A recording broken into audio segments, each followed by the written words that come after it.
Yeah, okay, great. So we are now reconvening to open session at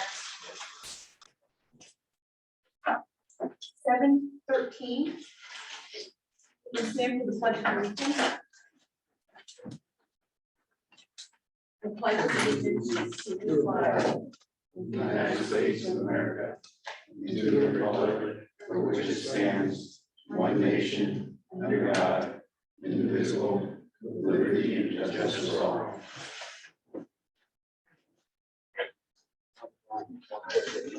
So we do have a reportable action item from closed session, and that is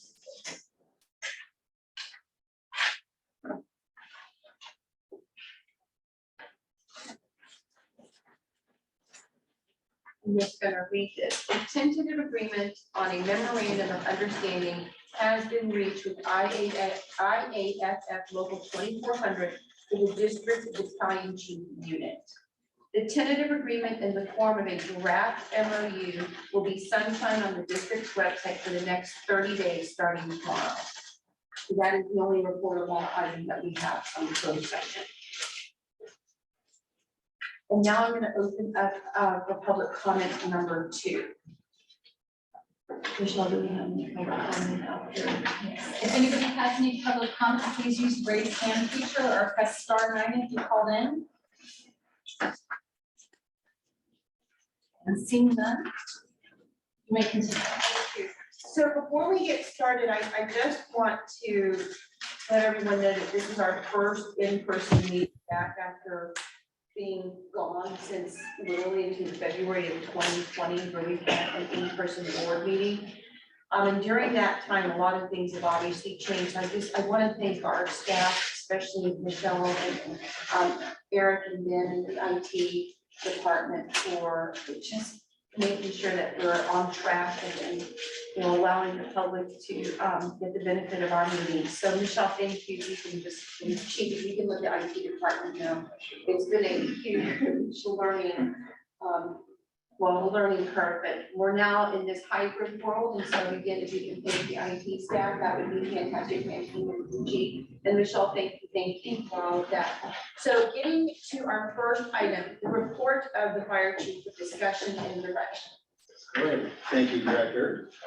And board members, get to give my very first fire chief's report in person to our board, to some of our employees here, and to our members of the community that are zooming in with us. So thank you, very excited to be back in person. And anyway, we will start. I have changed up the format a little bit on the chief's report and added some more stuff rather than the same repetitive thing that we've had with our COVID impacts. I figured I would just talk about them in real time.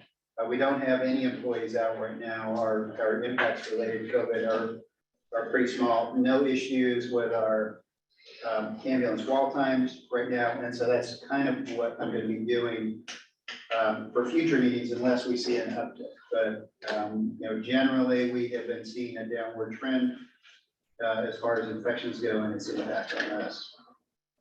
Station 4, in theory, engine 4 was supposed to move in today. We have obviously really significant wind event going on right now. Whether they actually made it in or not today is an unknown. I know engine 4, as well as most of our engines, were out all day responding to trees down, wires down, a variety of different things. So if they're not in there today, they'll be in there tomorrow. So we're really excited to have them move in there. Our plan is probably sometime within the next week is once the engine folks get settled, we're going to move the ladder truck up there. So super excited for that. And then we will start working on the back portion of the fire station, removing the old house and working on the hardscape. Once everything's done and the contractor's completely out of there, we'll have a grand opening. We're looking at hopefully early summer for that. So super excited. The station is gorgeous. So thank you to the board for all your support on that. And we're excited to move in there and then get to share it with the public too. Recruitment updates. We've got a lot going on in our HR world.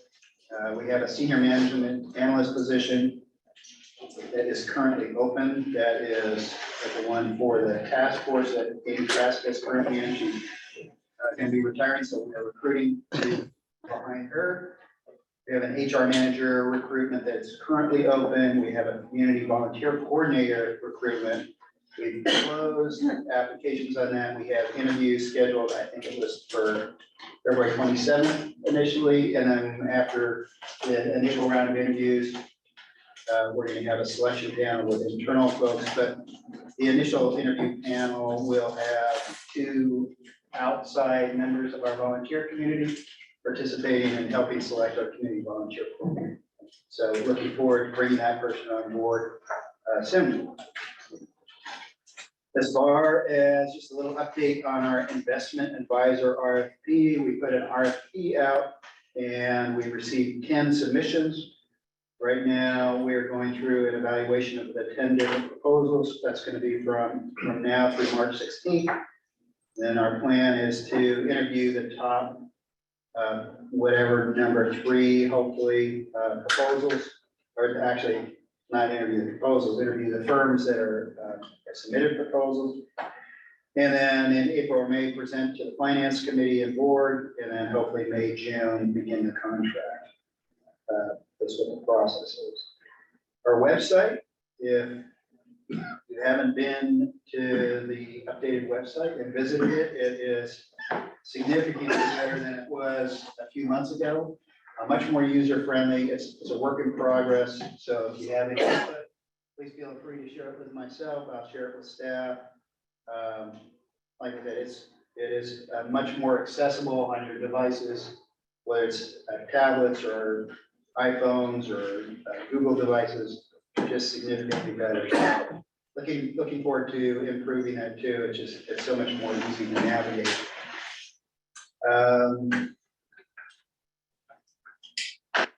As far as the management audit goes, the technical review is complete. So basically, the audit firm asked us to go through their 250-page report and make sure it was accurate in what they were discussing. We gave them some feedback on it, not to change any of the findings or recommendations, but just to make sure that everything that they were reporting on was accurate. They're supposed to have a revised draft back to me. Their target is March 1st.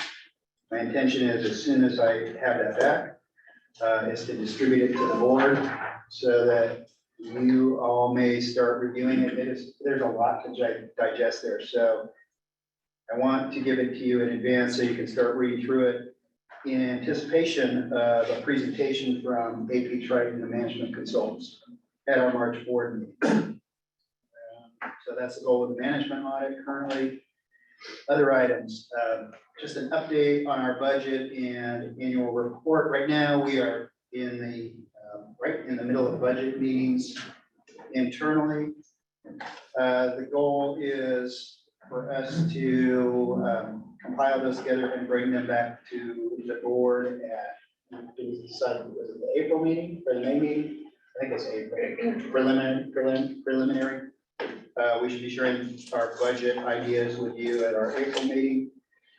Also, what we are planning on doing is incorporating, in essence, what has been an annual report in the past into the budget book. So it's going to be a combination of both. They really will tell our story of what we've done over the last year, incorporate some of our history in it, and share it all with the board, our employees, and the public in one document.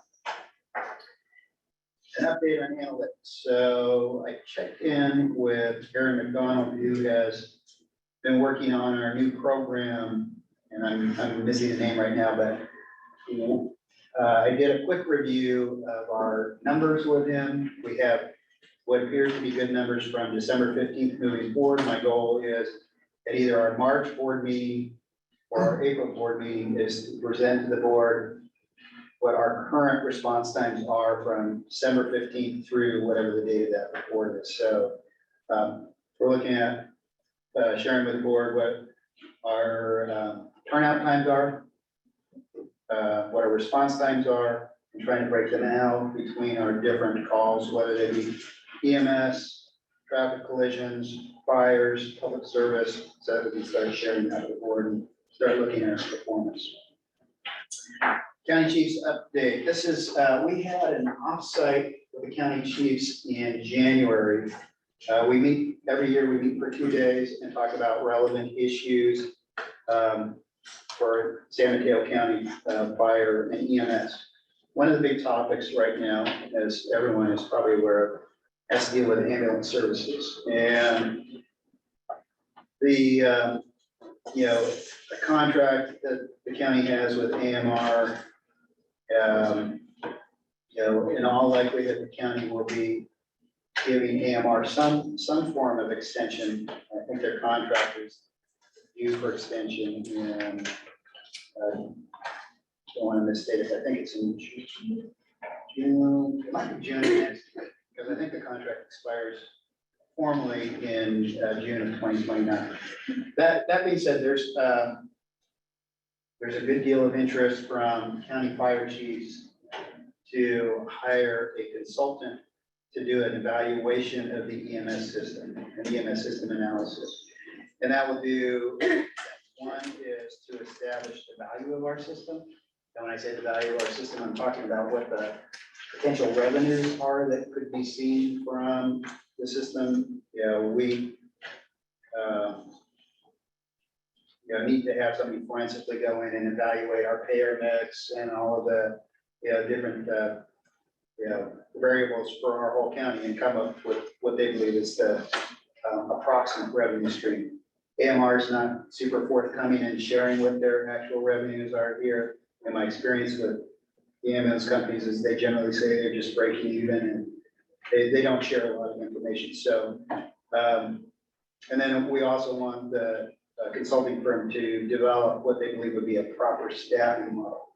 That's not to say with firefighter paramedics or with single function medics, but really what would be the appropriate staffing related to how many unit hours we should have out there. Unit hours is a measurement in the ambulance system. Each ambulance, for every hour they're on is a unit hour. And throughout the day, we should have a certain number of unit hours. So this contractor will also help us with that. So anyway, somehow I was put in charge through the county chief. Basically, I'll call it an informal RFP. So I'm in the process of getting hopefully 3 proposals from 3 different contractors out there that all specialize in this, and we'll share that with the county chiefs. But just wanted to share with you that the county chiefs are actively talking about this. Incidents, major incidents that we had since our last meeting. We had 2 structure fires. The first one was in the 2300 block of University Avenue in East Palo Alto. This was a 2-story apartment building. 6 residents were displaced by the fire and Red Cross was activated in this case. And of note is we rescued 2 cats safely from the building. So that's a nice thing. Fortunately, we didn't have to rescue any humans, but we did rescue 2 cats and they're in good condition.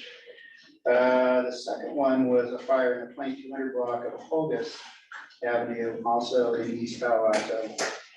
This was actually a single family residence that had been basically split into 3, informal units. We find that a lot, sometimes in the community. So we had 3 different groups of people living in that same single family residence. We had 14 residents were displaced by that fire. We also had assistance from the Red Cross. Then beyond that, I met with the Menlo City manager to talk about a number of things. One of them is setting up a joint meeting that's been on our radar for a while, and Michelle's going to be working with their city clerk and finding a mutually convenient time for us to get together with the Menlo Park City Council. with that, that is the end of my report unless there are some questions. We met with Atherton too. We did meet with Atherton also. Thank you. We had a request from Diana Hawkins Manuelian. She really had wanted to talk a little bit about emergency preparedness. So we took the opportunity to actually bring together our Atherton liaison, Director Bloom, George Roderick's their city manager, and Steve McCulley, their police chief, and had about an hour-long conversation about, most of it was focused on preparedness. Some of it, the topic that's been in the press lately related to the housing element came up, and some informal conversations about the Almond Grove property, which I think we'll probably touch on a little bit later during liaison reports. That was a good conversation. Okay, thank you. Any questions, Chuck? Chief, how does it work in terms of the county chiefs hiring a consultant? Who pays for that? So indirectly, all of the departments, we pay dues to the county chiefs. Part of that is to fund consultants to come in and help us with some of its radio infrastructure, some of it's these professional consultants. So ultimately, all of the agencies end up paying indirectly through their county dues that we pay to the county chiefs. Some of that also, in this case right here, it's possible that local 2400 may, since they have mutual interest, may also contribute to that consultant report. But in general, the county chiefs have enough money in their checking account to pay those. Thank you.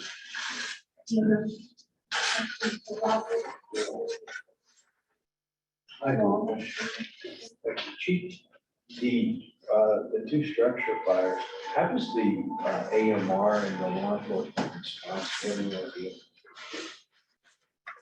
Well, I don't have it in my reports.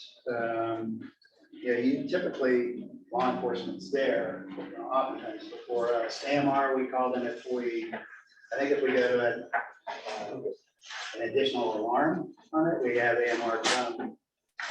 If there aren't any patients that were injured in the fire, we have them come to the firefighter station. Any other comments? Thank Great you. update. We'll move on to item 2, which is a presentation. It's the presentation of the annual comprehensive financial report. So I think is it E. Bailey who's here?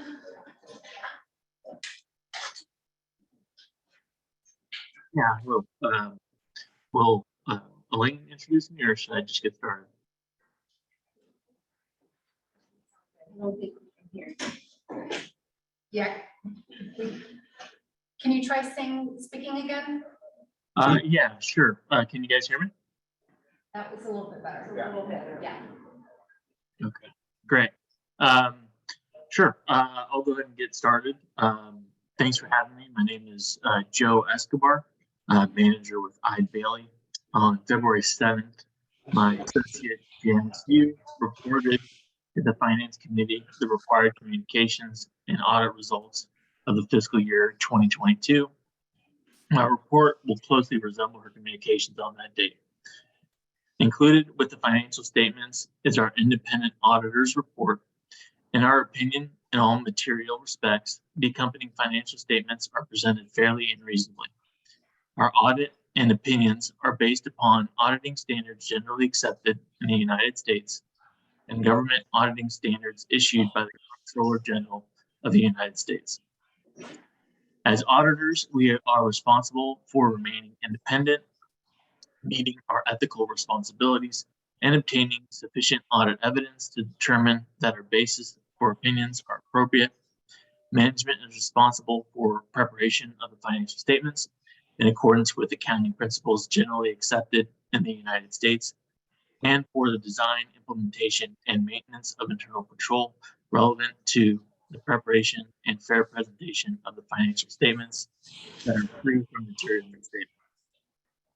Our report on internal control or financial reporting does include a deficiency as described in the accompanying schedule of findings and responses. The district has responded to the finding as required by government auditing standards. The response of the district is not subject to audit procedures, however, was acknowledged. We expressed no opinion on the response.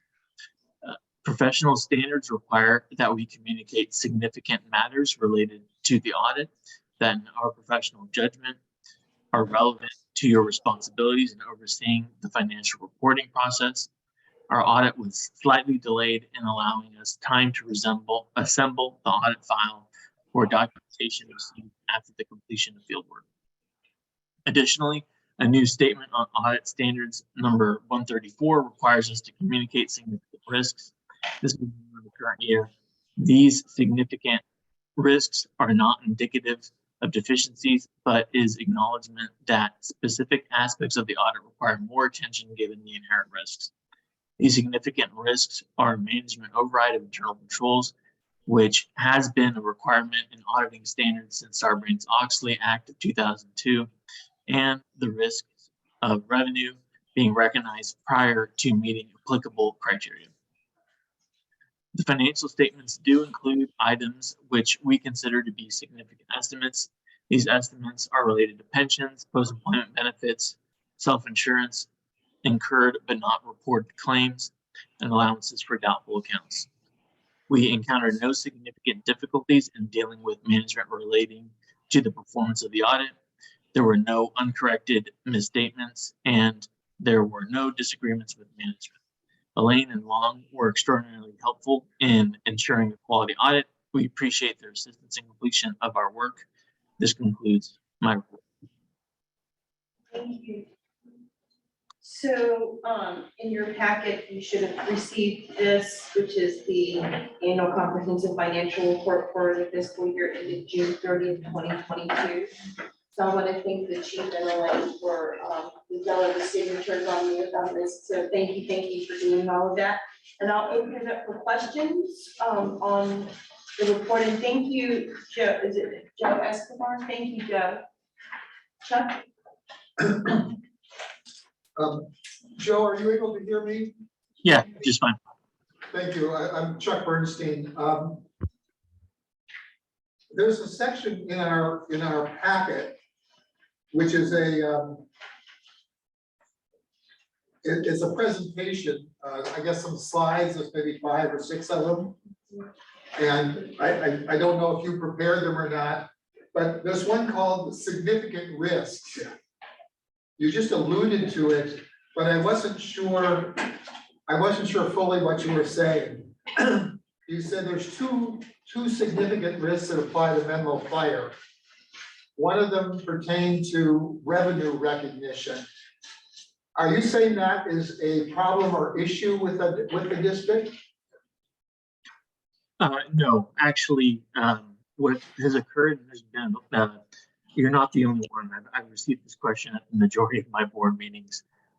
It's a change in the auditing standards in our communications to boards, and just kind of giving you guys a little bit of an insight in terms of the scope of what we do. It's the new SAS 134, which requires the significant risk to be disclosed. We call it significant risks. What that effectively means is that we pay close attention to certain areas of the audit because we've identified the likelihood or just the nature of what goes on with those things, that there could be risks. And for all intents and purposes, the two which we've disclosed for the fire district, which is management override and revenue recognition, are somewhat almost required by our audit standards as significant risks. There was nothing in addition to those two items that we thought could be potential matters which we needed to pay closer attention to. So, and hopefully I'm answering your question and responding and stating that because we list out those significant risks, it doesn't necessarily mean that there was a deficiency or problem with the audit procedures that we apply at the district. And so, I'm still not clear. Are you saying there is no problem? That's correct. Let me ask you something. I mean, it sounds like what you're more concerned with is recognizing revenue prematurely, that's uncertain. I actually have the opposite concern about what we do at the district, which is that we, for example, are owed reimbursements by the federal government that have not been, there's been no challenge to them, or that they otherwise seem acceptable, but they're outstanding, they haven't been paid. And in a normal business situation, those would be considered, in my opinion at least, a receivable. But the district does not recognize that revenue until it receives it. Is that a normal procedure? Typically with federal awards, revenue is recognized based upon in the period in which the grant is dated. And that is typically how it's handled. If there's specific legal matters that are in dispute between a district and the federal government, a lot of times the state might be involved in that as a pass-through. There is an SB, I can't remember which one, that you guys do have an allowance for doubtful accounts for, which actually is a little bit, which we don't actually see in all of our fire districts, that you guys do have an AR recorded on your books for it, but you negate that with an allowance stating that you don't necessarily know that you're going to receive that. That is potentially an option, but it's not necessarily something that I would always see. And for our intents and purposes, what we would want to consider and see with those receivables is the fact that the district is asserting a legal claim to those monies. And if Elaine and his team were demonstrating that to us, we would apply procedures to ensure that those were, reasonable revenues. Jack, the finance committee spent a fair amount of time reviewing this topic when it was presented. And one of the subtleties of the differentiation around the FEMA grant is whether the funds that are pending are in dispute or accepted. And there's a difference between those two. In dispute, as they're saying, they would be saying that we don't have proper documentation, we haven't memorialized, the expense correctly such that we can be reimbursed. And Elaine, correct me if I'm wrong, but we don't have any that are in the dispute category. They've all been accepted, they're all documented, and they're just pending payment. So we did look at the subtlety of that difference between those two when talking about this during the finance committee. Yeah, we don't recognize that revenue now. We haven't recognized that. Okay. Take an expense. But according, and this is, it'd be great if the finance committee would take a look at this, but as I understand, Joe, from what you just said, you were saying that normally that revenue would be recognized in the contract year in which it was generated or produced? That's correct. Yeah, and there's a big delay too. So there is a lag to a certain extent. A lot of times districts or those that are receiving money from the feds are almost expected to be able to fund, they are expected basically to fund operations separately, and then they'll get reimbursed whether or not, it's usually within a year, sometimes can be longer. Okay, and then let me ask you about, excuse me, the second risk here, the management override of internal controls. That actually has been something that has been of concern to me for a very long time, but I'm not sure if you're saying here that as an auditor, you're not concerned with any of the procedures of the district at this point? Yeah, so we do a few things in terms of addressing our concerns with management override, and this all started with Sarbanes-Oxley in 2003. One of the things we do is we insert into our audit procedures an unpredictable procedure. We do something new every year. I can't off the top of my mind remember what we did for you guys this year or last year on the audit. Additionally, what we do is we will look at journal entries and ensure that we're noticing the specific controls for those journal entries and we're agreeing with them on the basis of ensuring that there's a legitimate business purpose. Someone is appropriately reviewing them before they get reported, and that, you know, the debits and credits are correct. So we do those, two things primarily in terms of additional procedures when we consider management override, as well as, audit standards include the requirement for us, if there's anything that we do in the performance of the audit that we receive an inconsistent response with some other audit work that we do, we have to investigate it, kind of figure out what's the inconsistency, and we'll ask a bunch of questions. Our clients might not necessarily know why we're asking a whole bunch of questions, because we get some, and a lot of times it's because one person's perspective is a little bit different from another. But those are the things that we kind of do to address management override as a risk. Okay, but again, it was not a concern to you or your firm. No, we didn't have any findings when we reviewed those journal entries, and we didn't have any deficiencies in terms of that, of when we were doing the unpredictable procedures. So no, there wasn't any specific risk that we're talking about for management override as a risk. In fact, check again, that's something the finance committee looked at when we were reviewing it. We were sure that there were none identified. Okay, thank you very much. Robert? Along those same lines, are there any scenarios or situations may come up where there might be a need to override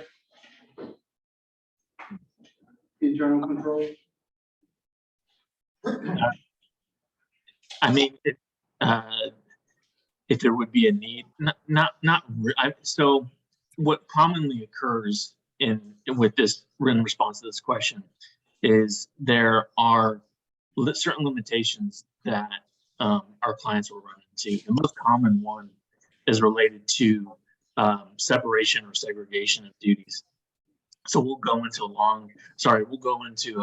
a small city, and even somewhat to a certain extent with the district, and look at, how many people do they have available to ensure, different, people can't override those controls. And so in terms of answering your question shortly, there is a possibility that, there can be a reason why something would be overridden. And whenever that does occur, that wasn't necessarily the case with the district. We would want to make sure that there are compensating controls. A lot of times that could be, certain activities that let's say the finance committee is doing and reviewing it. If you guys have a list of all the disbursements and you guys are effectively approving that, you have budgets, you're doing analyticals over the budgets. And so we'll evaluate that too as well, in terms of evaluating and making a statement, as if that elevates it to a level of a finding. But yeah, hopefully that answers your question. No, but that's okay. We can move on. Karen? No, I was just gonna say, I mean, what this is a new standard that says these are the increased sensitivity that the auditors are to watch for are these two subject matters, in going forward. And so there's increased risk of identifying something because there's gonna be increased scrutiny in these areas. Right, so it seems like that would be the reason that there's a presumption that those would be there, Yeah. so that you're keeping an eye on it. Yeah, I mean, I lived through Sarbanes-Oxley, so the reference there is painfully familiar to me. As far as, standard disclosures that cause a lot of alarm, but doesn't mean that it's actually occurred. So the audit, I really correctly, so the audit, what the work they did was kind of to verify that if nothing had occurred that may be questioned regarding. Correct. Karen, I went over it. I know, it sounds like. Yeah, the only thing would be which was an example that was given to us at the finance committee were an example of a significant risk that we would maybe happen. I mean, can you give us an example, Joe, as to that an example of something that could be a significant risk that could come up, identifiable? So, I mean, the two are the ones that we identified for the district. In revenue is something that we pay close attention to, even in the government realm. And really, a lot of it has to do with the fact that it can't be a delayed process in which, you know, these eligible expenses will be recognized from one end, and all of your ducks kind of need to be in a row. Not only do people have to have the knowledge and competency in terms of understanding what the revenue recognition requirements are, the controls need to be in place in terms of ensuring that they do get appropriately recognized in terms of the time frame in which they should. And that in itself is a risk too, because, you know, there's a lot of these governments, you guys have so many different types of revenue streams, and not one, someone could get a cash receipt and think, oh, you know, this is the way I need to book it, but not realize what's the underlying, you know, source of that revenue. And so really the two that we've identified, I think, are legitimate significant risks. Really the standard just requires us to disclose them as significant risks. Whereas, you know, the terminology is not necessarily synonymous with, you know, there being a finding or not a finding. So with, in terms of answering the question and saying, let's say something that you'd want to pay attention to is, let's say, you know, there's determine that there's a material weakness, or there's a finding that says, okay, the internal controls or the financial statement preparation are a little bit limited, but, you know, we are taking a look at that and saying, hey, these statements, our opinion clarifies and makes and documents and states that the financial statements are fairly and reasonably stated. And follow up one. So let's say that building permits are down and we can't substantiate maybe our salary inspector positions. Would that be an example of a significant risk where we've got salaried positions, but yet we don't have the revenue for the permitting in that particular department? Would that be considered a risk?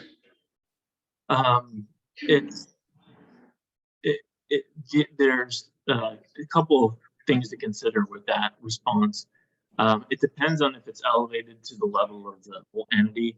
The majority of the activities of your district are funded through, you know, taxes. So it's not going to elevate itself to a level. It's going to very specific language that we have to consider with that, with respect to a going concern, or, you know, there's a substantial doubt of a going concern, saying, hey, you got, and there's terminology and saying, making evaluation that things can continue for a year or longer. You guys are, your net position, you're well funded, you have great reserves. There's no type of concern there. In terms of there being, you know, risks, yeah, sometimes we identify the influence of like unions into risks, which would be somewhat similar to what you're saying. But like I said, we didn't identify that nature with respect to the Menlo Park Fire Protection District. Okay, thanks. Any other? Okay, thank you, Joe.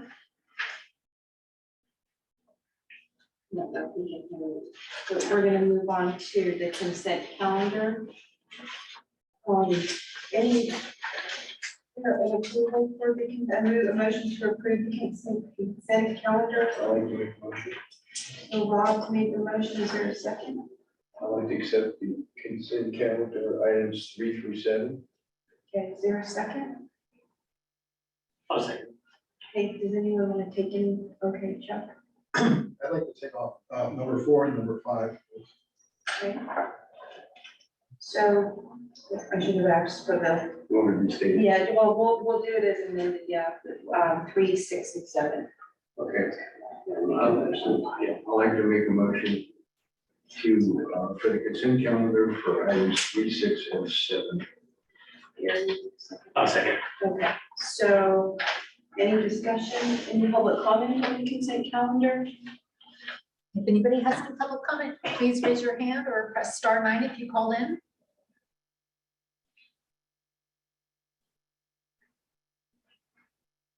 And I see none. Director Crowley, you may continue. Roll call, please. Director Bernstein, Aye. Director Bloom, Aye. Director Jones, Aye. Director Swanton, Aye. Director Crowley. Aye, so that motion carries. So, why don't we just take these 2 items from the consent calendar? Chuck, you took off item 4, which is to accept the treasurer's report for the month ended December 31st, 2022. I'd like to refer to the, agenda item number, here, 4, number 4, yes. I just had some questions about that. On page 22 of the staff report. And who am I addressing the questions to, chief or? That's a link. Okay. On page 22, at the top of the page, there's 5 bullets. I wanted to ask about the last bullet. Were the 6 new fire engines delivered? Yes, correct. That's correct. Okay. And then on the same subject, on page 23, it mentions significant cash outflows and that we put it into a prepaid and then we expensed it, I guess. My question is that the whole expense or is there still some equipment that's pending delivery? That's the whole expense for the 6 new fire engines. What we're waiting for the apparatus is the tiller truck. So there's this prepaid still about 1.7 million that's still in the prepaid apparatus or prepaid reserve that we have for the tiller truck. So, but for the 6 new engines, it's all expense for this year because it's already delivered. And for the tiller truck, we're expecting it to be delivered, I think, within the next few weeks. So we're also going to expect it to be expensed within the fiscal year. Okay, and that will be the whole order for all the apparatus that we'd ordered. Correct, that's correct. Thank you. I have a couple other questions. I had a little trouble following, but I think I figured it out, but I just want to verify. It was something I referred to earlier with the auditor. On page 24, it documents the monies were owed by the federal government. The 377,000, which is carried over into a second year. And I'm hoping that you'll look at that in finance committee and see if that in fact should become a receivable rather than just money that's due. But what I'm wondering is it then increased to 413,000. Is that additional money because of the grant went from 502,000 to 537,000? So there was an additional 35,000? So basically the increase is really just because of the current activities for this year. So again, it's really just, timing differences in terms of like the $400,000 beginning balance outstanding claims that we still have from the federal government. The standard practice is really to actually recognize the revenue when it's received or recognize the receivable if it's received within 60 days after the fiscal year end. It just so happened that we have been actually waiting for all the outstanding claims from the federal government. But the thing is, those are already approved and obligated. So there were no disallowed costs. So we are still expecting to actually receive the reimbursements. And we actually got one update for the amount of like, I believe 91,000 that we're probably going to receive within the next 6 to 8 weeks. So you would see that the outstanding claims would be reduced by the end of the year. Again, as far as the standard practice, in terms of the standards, accounting standards, it's really the way how we recognize revenue for grants, cost reimbursement grants, as what we have here for the FEMA-related grants. Okay, so what you're saying is we're starting to receive that money. I mean, it's been out for a long time, but it's starting to come in now. Correct. Okay, well, that's reassuring. And Chuck, relative to your question about finance committee, we did look at that. So that was discussed during the finance committee. So it is being monitored. I think that was the only questions that I had on this. So I'd like to make a motion to accept item number 4, the treasurer's report. Great, is there a second? I'll second. Okay, so it's been moved by Director Bernstein and seconded by Director Solano. Any public comment about item number 4?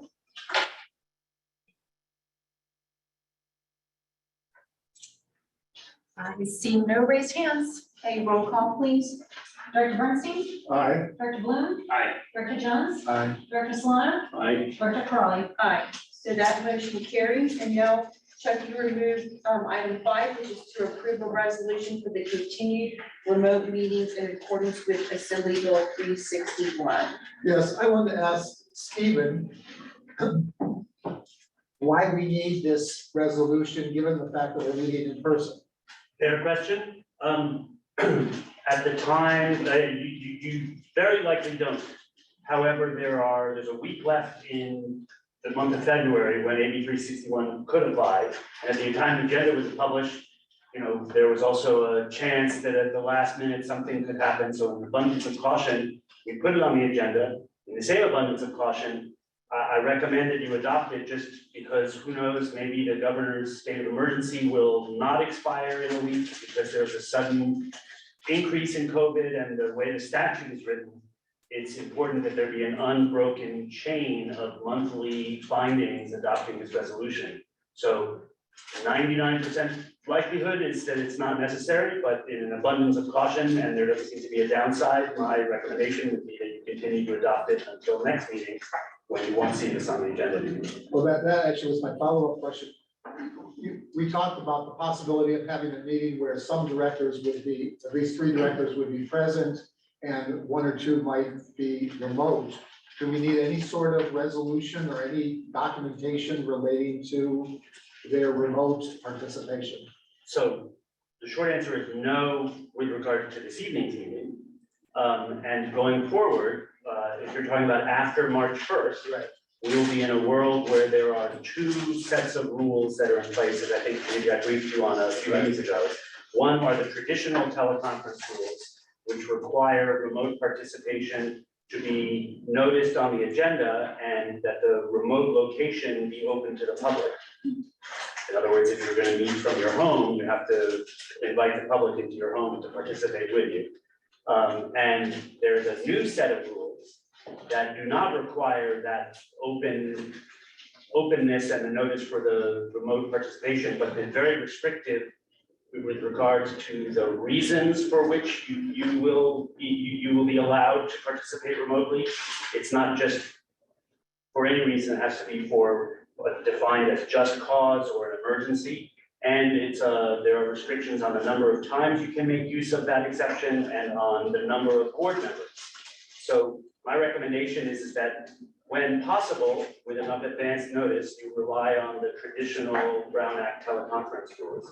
But if they don't work at the last minute and there's a need for an adjustment because of some unusual set of circumstances, you should talk to the chief or to me or to Michelle or all of us to discuss whether these new rules provide a more relaxed approach to allowing for remote participation.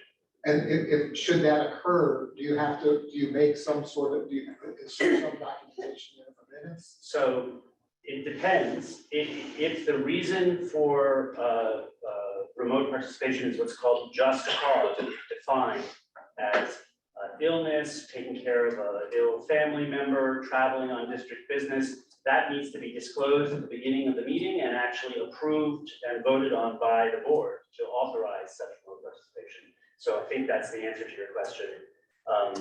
If there's really an emergency situation, it needs to be disclosed to the public, and there will be a Zoom portion, the meeting must be conducted also by Zoom, so you don't need to adopt a finding, but you do need to make some statements at the beginning of the meeting. So would that then have to be disclosed 3 days prior?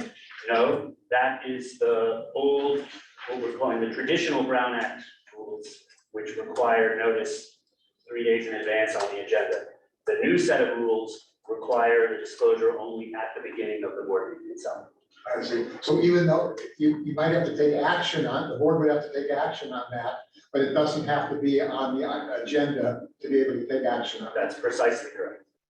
Thank you very And much. my recommendation is that you use, the way the statute is drafted, I believe that my recommendation is that you use those new alternative procedures only when there is some sort of last minute exigency or emergency. Otherwise, prudent is to rely on the traditional Brown Act teleconference rules. I have no further question on this, so I'll make a motion to approve item number 5. Okay, which is, I'll second. okay, great. So it's been moved by Director Bernstein and seconded by Director Solano. Any public comment? If anybody has public comment, please raise your hand or press *9 if you called in. You see? And see none. Okay, Roll continue. call, roll call, please. Steve, do we need to do roll call then? Yes, Yeah, because we just approved this. No, I was just thinking because all the board members were here. I didn't know if they included. Okay. if the vote is unanimous, Oh, which you that's won't know true. until after you take the vote, you would not have needed a roll call, but because you don't know that until afterwards, I recommend you do roll call.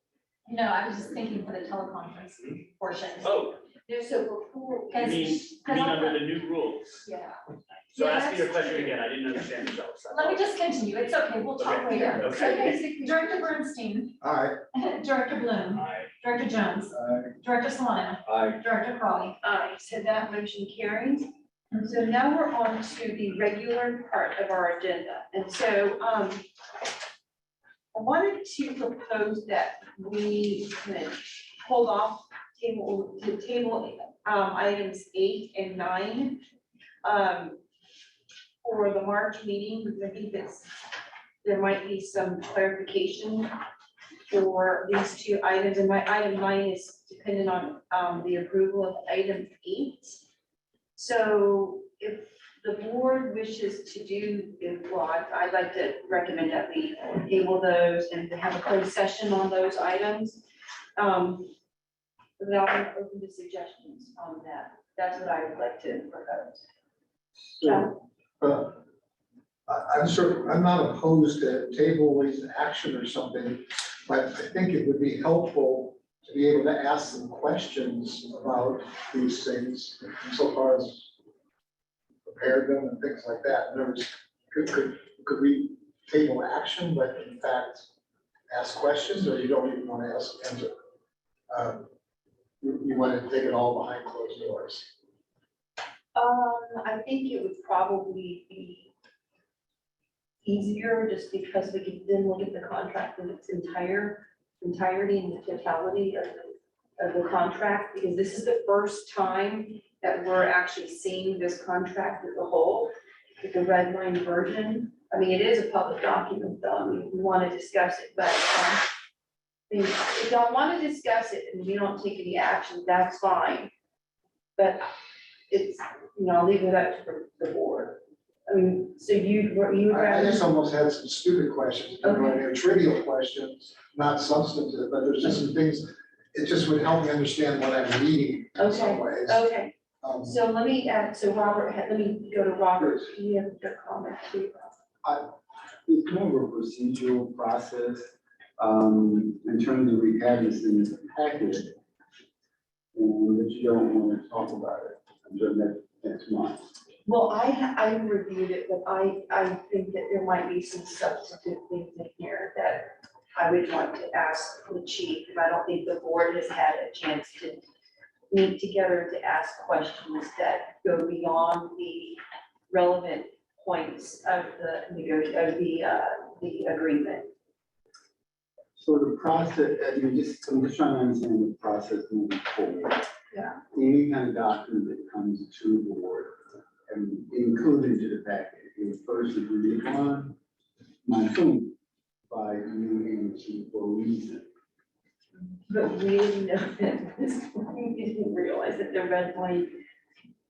Virginia, I may be able to answer it, Okay. if I may. Okay, sorry, please. You raise a good point. I think it is, generally, as a matter almost of courtesy, the board chair's prerogative to pull matters from the agenda when deemed necessary. But you are correct, Director Jones, it's on the agenda. And a majority of the board technically should approve pulling something from the agenda if there's a desire not to grant the board chair that courtesy. Which is totally fine if y'all want to do It's that. not about whether, for me, it's not so much about, the prerogative, is more of certain things become a habit. And so setting the precedent for a particular habit, are we actually creating an opportunity now to do that? Versus trying to understand where we may have went astray in terms of bringing a document onto the board approval, discussion and approval, versus, holding off. If Eddie had gave this presentation, will we still be talking about this document at this point in time? I don't know, but what I'm saying, I'm just trying to understand, not creating a habit. So in the past, we have actually been able to take the red line version and look at it before it got to this point, and we do not necessarily do that here. And this is the first contract negotiation with the new chief, new administrative services director. And so I don't think in the future that we'll have this, but we haven't negotiated the contract in such a long time that I didn't even think about it, that we have a new group of people right now. It's a process. Yeah, yeah. And how we solve that, this project, it's not an issue, but it can become a habit. I don't want it to become a habit, Robert. I don't. Yeah. I'm not talking about you. No, I know. And so, Downstream, and then you get a chief all kinds so of- we don't have to remove it. It's just a proposal on my part. Because I think that there may be ones in here that could be negotiated, and I think that it would be. And I have some questions that are unanswered that I would need clarification on, because, and I would not have done this, but for the fact that this is, a contract with one of our bargaining units. I'm okay with board president prerogative, I'm just bringing this up, so, I'm done with it. Okay. We become a habit. It's not, you didn't think I'm bringing it up. So I'm kind of in progress, I don't want it, the pulling stuff to become a habit, but I think in this particular instance, the process was broken. I think we received this too close to the meeting for adequate review, and then it's as a whole board. And then secondly, it is a labor negotiation, and it's kind of my belief that that labor negotiation, as subject to our review, should be done in a closed session, not in a public forum. So from my lens, this is simply a process issue. And the way to avoid it being to happen in the future, when we have labor agreements, is for them to be distributed in advance and have a closed session to review the agreement in its entirety versus we reviewed subsetted pieces of it in the past.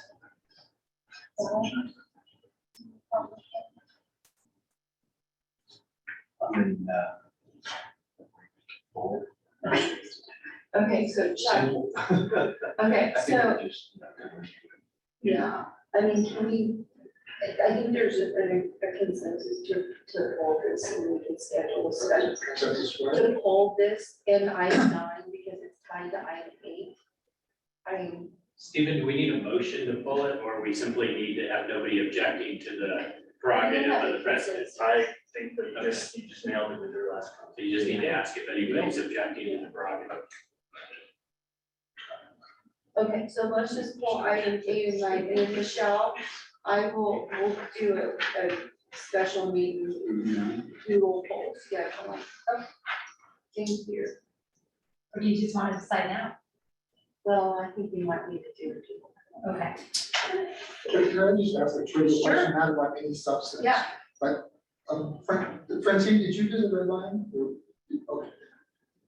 It seems like every heading has a red line, but there's no change. Was that just because you reformatted or something like that? Yeah, I think we reformatted that, so it kind of makes it messy, and that's why we didn't update the table of contents, because when you move around sections, it just makes everything kind of messy. Okay, that's what I was trying to understand how to read it, because I kept trying to figure out what was going on. Okay, thank you. Thanks, Chuck. Then we'll go to item 10, which is to discuss reorganization of the Fire Prevention Bureau, approve a resolution authorizing the fire chief to reclassify an existing position to assistant fire marshal and approve the new job description and salary range. So Chief, I don't know if you and Chief Johnston are taking this jointly? It's gonna be me unless I need, to phone a friend with Chief Johnston. So, the one thing I will say is the item, the title that I gave Michelle is incorrect. We should delete the approval resolution. We do not have a resolution as part of the package, but it will instead be authorize the fire chief to reclassify. So with that. Oh, you know what, so, that is, you know what, okay, so that was actually my mistake. I was reading that from the agenda, Michelle, but the actual title on the item does not have approval resolution. We're just talking about approval resolution. that's right. But the agenda item doesn't change. Yeah, I know, but the title on the agenda is different from the. Correct. Yeah, okay, sorry, okay, thank you for that That's fine. clarification. Yeah, that's, and as you'll see in recommendation two, we're gonna Yeah. strike that. And Yes, with that, thank you. This item is mine. I've worked closely with Chief Johnson and Francine on this. So this was brought before the HR committee and was approved by HR committee and moved to the board with a recommendation to approve. Two relevant issues that we're talking about in this staff report. One is the restructuring of what used to be OEM into the Fire Prevention Bureau, and you'll see on attachment A is a proposed board chart for that. And then the second purpose is for us to create a higher level of managerial leadership within the Fire Prevention Bureau. Part of it is to spread some of the workload amongst staff. Part of it is to create some succession planning amongst the Fire Prevention Bureau. And then also give some exposure to some higher level duties there. So what we are asking for approval to do is actually take the disaster response manager allocation that had been part of OEM. And we're looking for approval to reclassify that to an assistant fire marshal position, which will be a management level position. And we're going to utilize the same salary range. So we're not proposing a new salary range. It's already within our budget, it's just currently unfilled. And then asking the board to approve the new job description. So also, just to know what we're, with this proposal, we are not asking to increase the total number of staff in the Fire Prevention Bureau, especially on that, the fire plans and the fire inspector side. So ultimately, the number of allocations or positions that we're going to have filled over on that side will remain the same. What it's going to also do is allow us to hopefully help with some of our retention. We've experienced in the last probably 6 months, the loss of some employees to other jurisdictions nearby. Some of it is pay, some of it's opportunities, and by allowing us to do this reclassification of this position and also have that deputy fire marshal still in that chain of command there will allow some upward mobility amongst the fire inspector ranks and hopefully help us, like I said, longer term with retention, give some folks some additional responsibilities and help us, like I said, manage our fire prevention. The other thing that I will just share on here, make sure I covered everything.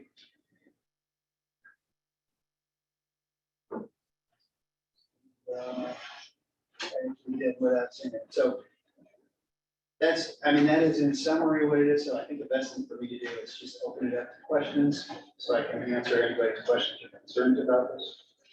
Can I just ask one quick question? Sure. So this is the one that's open now and it closes, right? Or no, This is not- closes applications, right? This is not open at all. I mean, the one, there is, if you look at the org chart, we do have a community volunteer coordinator position that's open, that I talked about. Right. But here it says the district will conduct an open recruitment. Oh, got If we approve it. Do you have any idea what that timeframe might look like?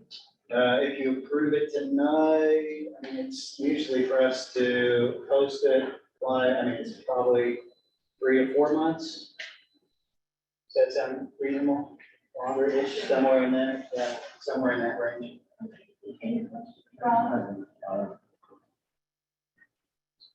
Is the emergency service? Just speak a little louder, Rob, please. Is the emergency services specialist, is that a supervisory position or is that in line? That's a great question. Well, so, it's interesting, currently, and I don't think I brought this up, but all on that left side of the org chart, it's completely vacant right now. Well, almost completely vacant. Carol Parker has given us her notice of intent to retire on February 28th. So we're really fortunate to have had her with the fire district for such a great length of time. But those positions are all open. So, and the emergency services specialist was that position that was previously filled by Andres Acevedo. So the plan is to have that position there be a supervisor. We want to have a point person for that new unit. And that will be, in all likelihood, the emergency services specialist, as you can see on the org chart. And then those 3 people under he or she will be a public education officer, the volunteer coordinator, and a risk reduction. That's what it looked like. Yeah. I just want to get clarification. Thank you. I have no questions. The staff report was there. Robert? Hmm. And then Chuck can have some. Chuck? Chief, I want to ask you about your statement a minute ago when you said that we're not increasing staffing. It seems like we are increasing staffing here because the former Office of Emergency Management had 2 people in it. And now we're talking about an assistant fire marshal, we're talking about emergency services specialist, and we're talking about the community volunteer coordinator, which is 3 people. So isn't that an increase of 1? Yeah, let me break that down. So maybe, but if you just look at the the left half of the org chart, which is the former OEM section. The public education officer was a filled position. Emergency services specialist was filled. Risk reduction officer is vacant but budgeted. The new position that the board previously approved was the community volunteer coordinator. So we have already asked for an approved new allocation on that side. Which position? For the community volunteer coordinator, right? That was then previously. My recollection was, so we discussed that when that position came up. You were asking for it as an additional position. Correct. I argued against that and you agreed to not increase headcount at that time. For the community volunteer coordinator? Yes, you said that doesn't, that we can replace the person. I see what you're saying. We weren't asking for, I don't remember what position did we reclassify for that? Well, a risk reduction officer? Oh, okay. So, yeah, we did, so I don't want to, get into semantics there. So we took an existing allocation and reclassified it to that community volunteer coordinator. That position is going to be a new body in the district, though. Well, this feels like a little bit of those shell games or something like that. I'm really trying not to. Well, Yeah. we're increasing the headcount by 1. I mean, that ultimately, that's what we're talking about here. With a community volunteer coordinator, we actually absolutely are bringing in a body to fill a vacancy. And that, I believe was a commitment you said was not necessary at the meeting where that was approved. If it came across that way, I misstated it, not intentionally, but Well, yes. let me say my thought here. I felt that, and I was probably a little too outspoken about it in the past, but I felt the two people we had in the Office of Emergency Management have contributed really nothing to the district whatsoever. I still don't think they have a purpose. And it seems to me, I don't quarrel with your argument for an assistant fire marshal to do some of the things you talked about. It just doesn't seem like we need an emergency service specialist, for one. And two, I'm a little concerned, it's what always happens. And unfortunately, the fire district knows how to do this too well, which is to pile up bureaucracy on top of bureaucracy, so nobody feels like they can get anything done. This volunteer coordinator needs to be a nimble position, somebody who can approve things, work with people. And we've got the person buried like 3 or 4 levels below the fire marshal. I just, this structure just doesn't make sense to me, and I would like to see something that was more responsive to the public and less bureaucratic. And I think we can eliminate 2 positions. I think the emergency service specialist should go. And I think what was the other one called? The emergency response manager should go. And I think the idea of creating a new position for this assistant fire marshal may make sense. But that would be a decrease of 1. I appreciate that. The left side of the org chart isn't, I mean, that's what's in existence today. That certainly can be taken up as we discuss FTEs in our budget. Those are current budget allocations. They may or may not be filled right now, but those are currently budgeted, fully funded positions on that left side. What is really being considered today is the assistant fire marshal. That is, if the board approves it, is being created with the reclassification of the disaster response manager that you just referenced, Director Bernstein. So the disaster response manager position will be renamed in a new job. Well, the job specs are included in here if the board approves that. So that won't be over on the OEM side anymore. It's going to be on the Fire Prevention Bureau, plan checks, inspections, et cetera side. But yes, there is over on the right side in the Fire Prevention Bureau, there is, no intention to increase the number of bodies over on that right side. So we are planning on, if this is approved, of going out for an open recruitment. My guess is that we have 1 or 2 internal candidates. If we promote somebody from the outside in there, we will, basically make up for that by not filling a fire inspector 1, 2. We have 4 allocations right now.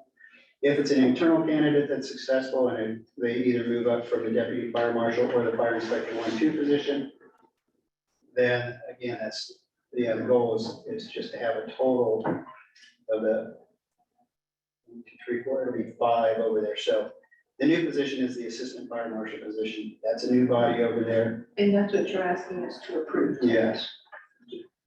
So can you just, I'm missing where you said the right side isn't going up 1, but then you just said that the assistant fire marshal is I going made, up 1. that was, I made that was a mistake. Okay. I take that back.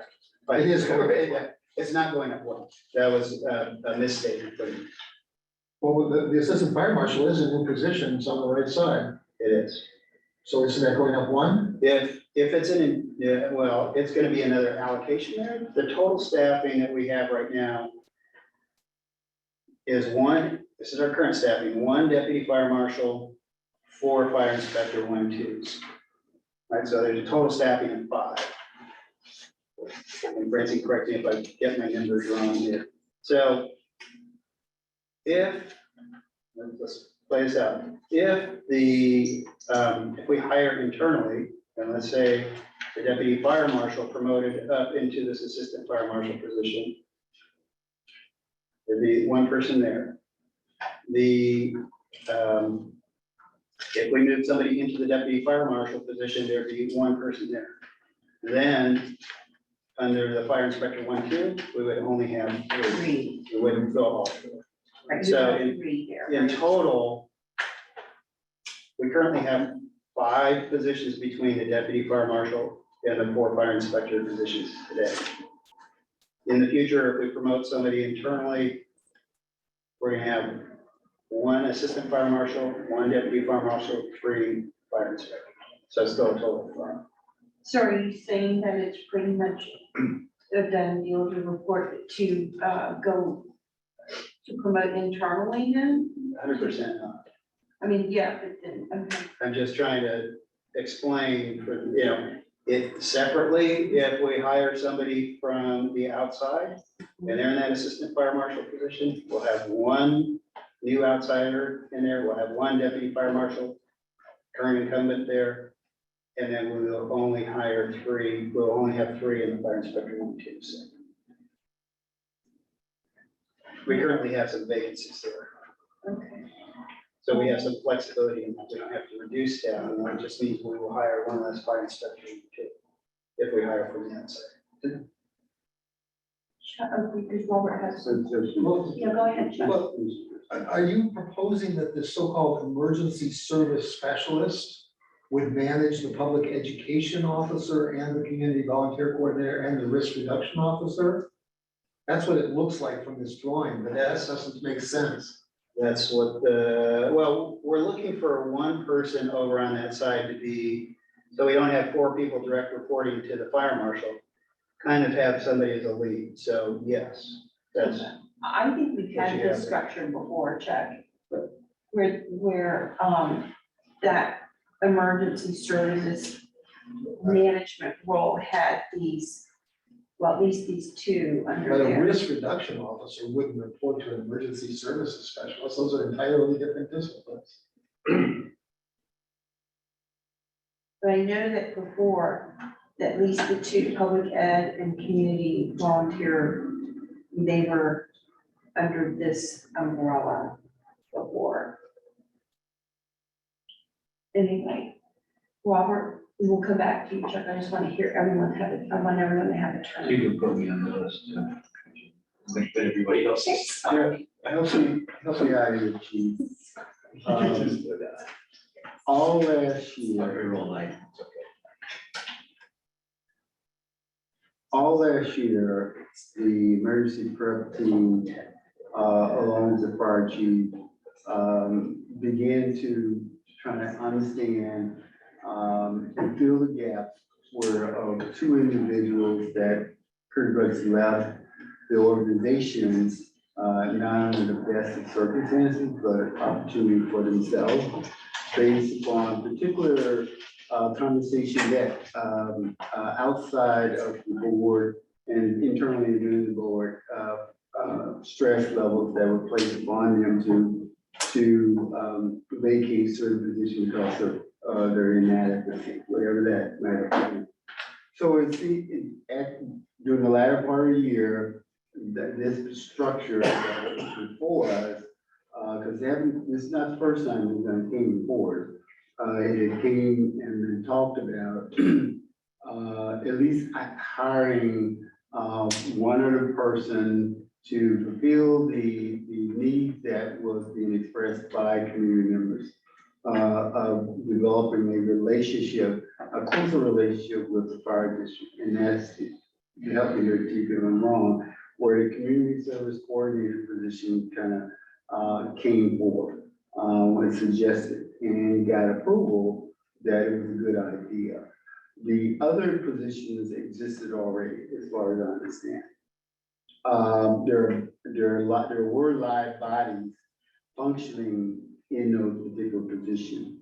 What the chief has also mentioned, if I'm understanding, that we talked about succession plan, we talked about people having an opportunity to move up through the ranks within the fire district, and creating this bureau as the chief is labeling it, is creating that opportunity for individuals to come in at a certain level and developing their skills to move up if they so desire.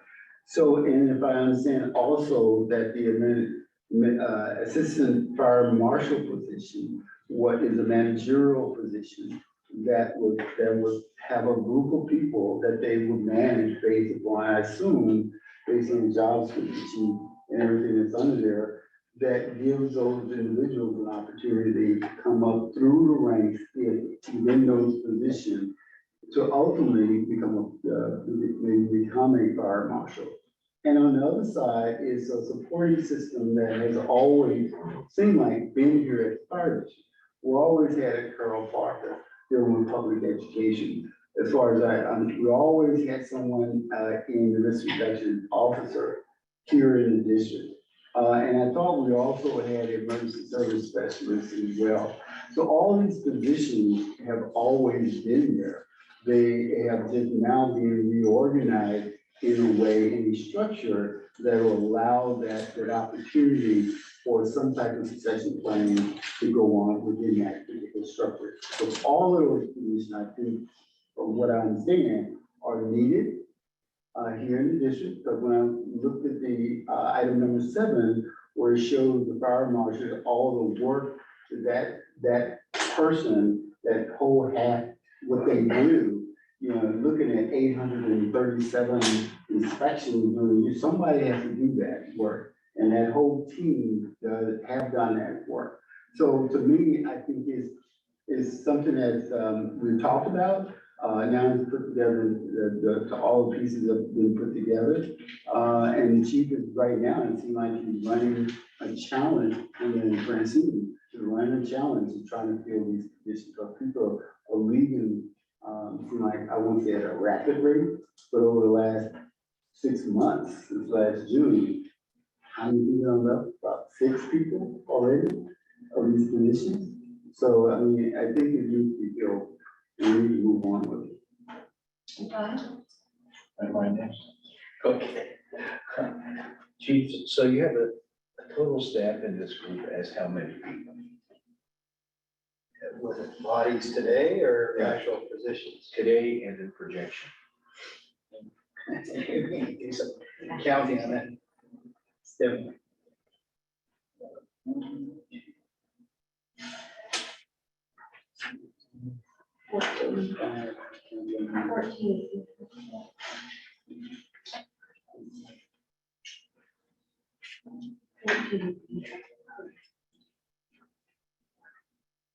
And I have 9 current bodies, and the rest are vacant.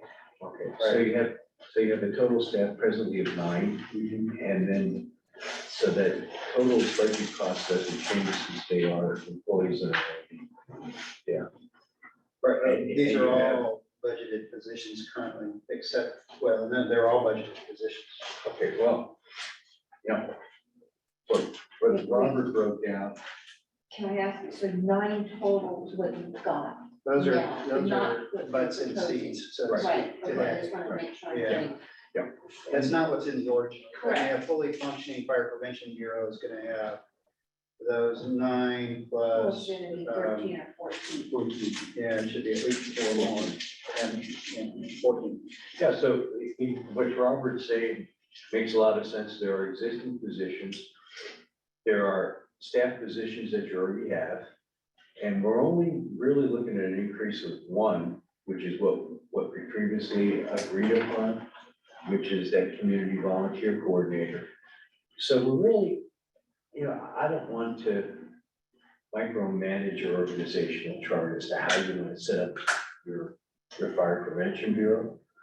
So if it falls within the tentative budget costs and the tentative amount of people, I mean, you know, if you want to move the emergency service specialist as a non-supervisor position or non-staffing senior manager, or move those people around, I have no problem with that. As long as the budget costs remain, you know, what is there, and the tentative additional staffing positions that'll help your fire marshal be effective. So that's my 1/5. Yeah, I Well, think, actually, Robert, kind of parallel over that. I think we're making this incredibly complicated. and it doesn't- Well, that's why I asked Yeah, I the amount of. Yeah, I think this is a logical organizational structure. And yeah, I've got confidence in the fire marshal to lead the effort, especially around the community volunteers and, creating a group that's essentially vaporized in front of our very eyes as far as staffing with Carol leaving now. And we need to get on with having these positions.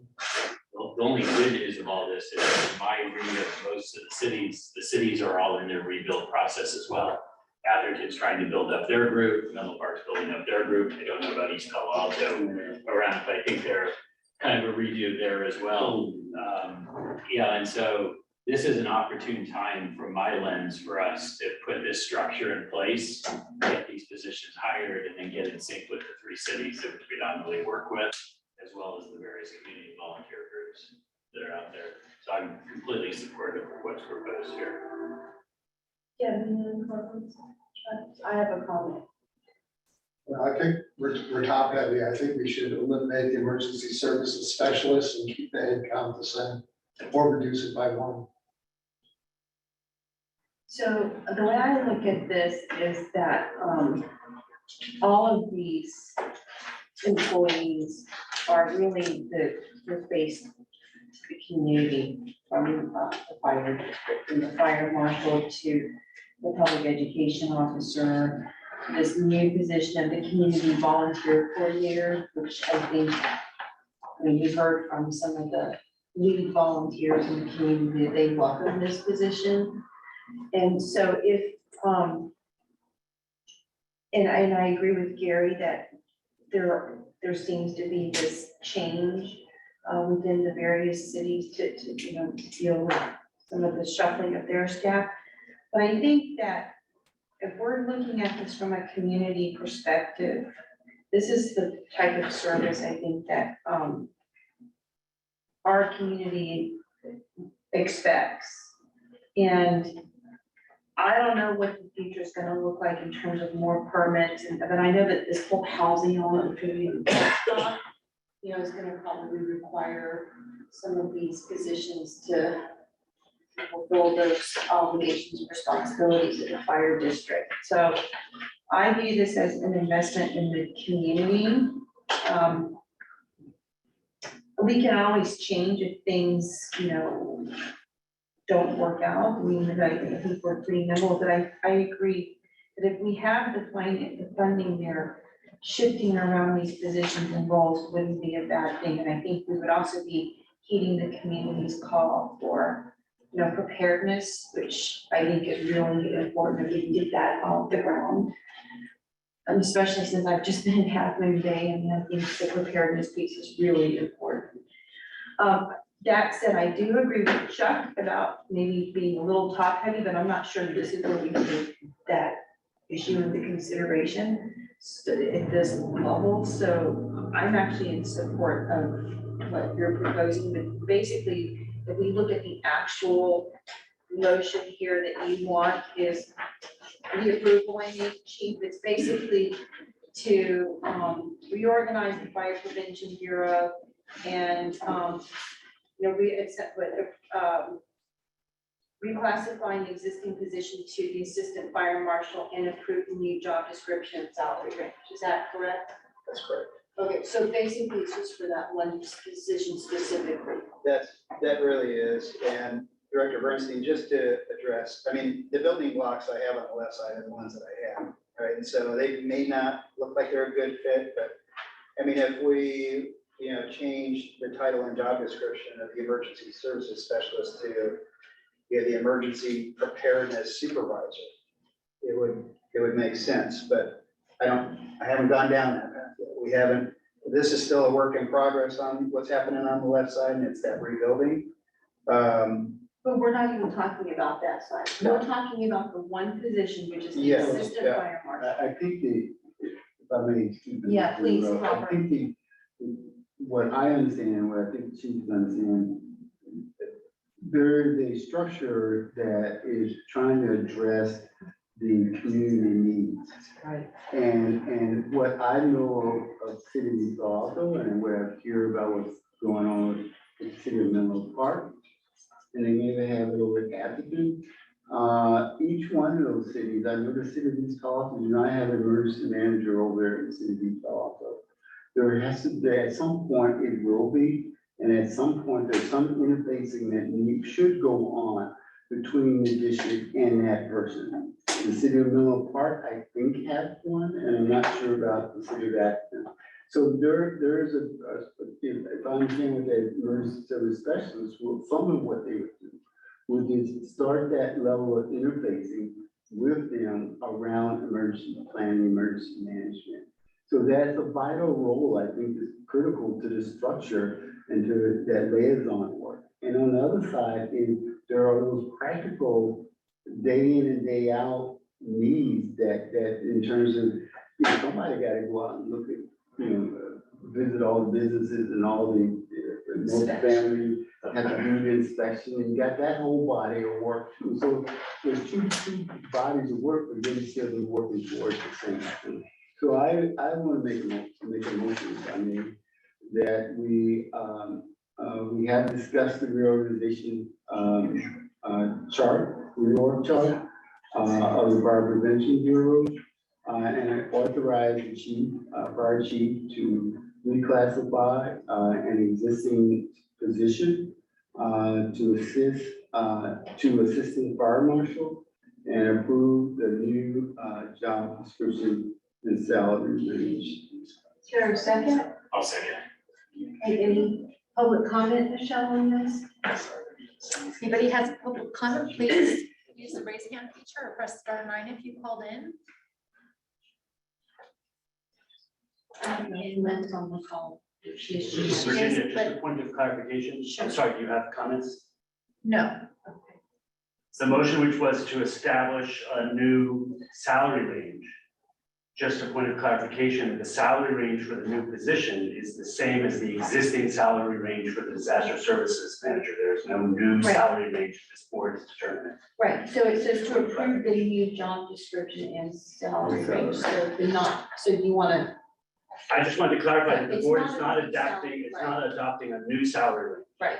right, but we are adopting a new position Correct. with the same salary range. Sure, so should we cross that out, job description with the same? I'm fine with what you've discussed in your motion. I just wanted to make a clarification that there was not a Yeah. new salary range. Yeah. Chuck? Yeah, I think the discussion we've had about the purpose of this whole unit is a good one. We basically have two functions in this district. The main one is suppression. The fires started, the emergencies happened, go fix the problems. The other group is the one that does everything beforehand to make sure these things don't happen. So just prevent fires or be prepared or whatever. And I think looking at these two functions that way is good and helpful. And I think we can probably make, because fires are so rare and becoming rarer, the more we do in fire prevention, the rarer fires are. And so I think that's a good thing to do. So I don't want anything I'm saying to be sort of a knock on fire prevention. I think that's money well spent. And inspections and maintaining standards is important. I do, however, just want to make a defensive statement in defense of myself here. I think some people probably believe that I perhaps hasten some of the departures that occurred and so forth. But I'm actually proud of the fact that I want to see us have high standards and I want to see us perform. And the fact that I didn't feel performance was there, I think is something that I will continue to do in the future. But I just want to tell you a bit of history that you may not know. And Chief, what you're proposing here is the way it used to be.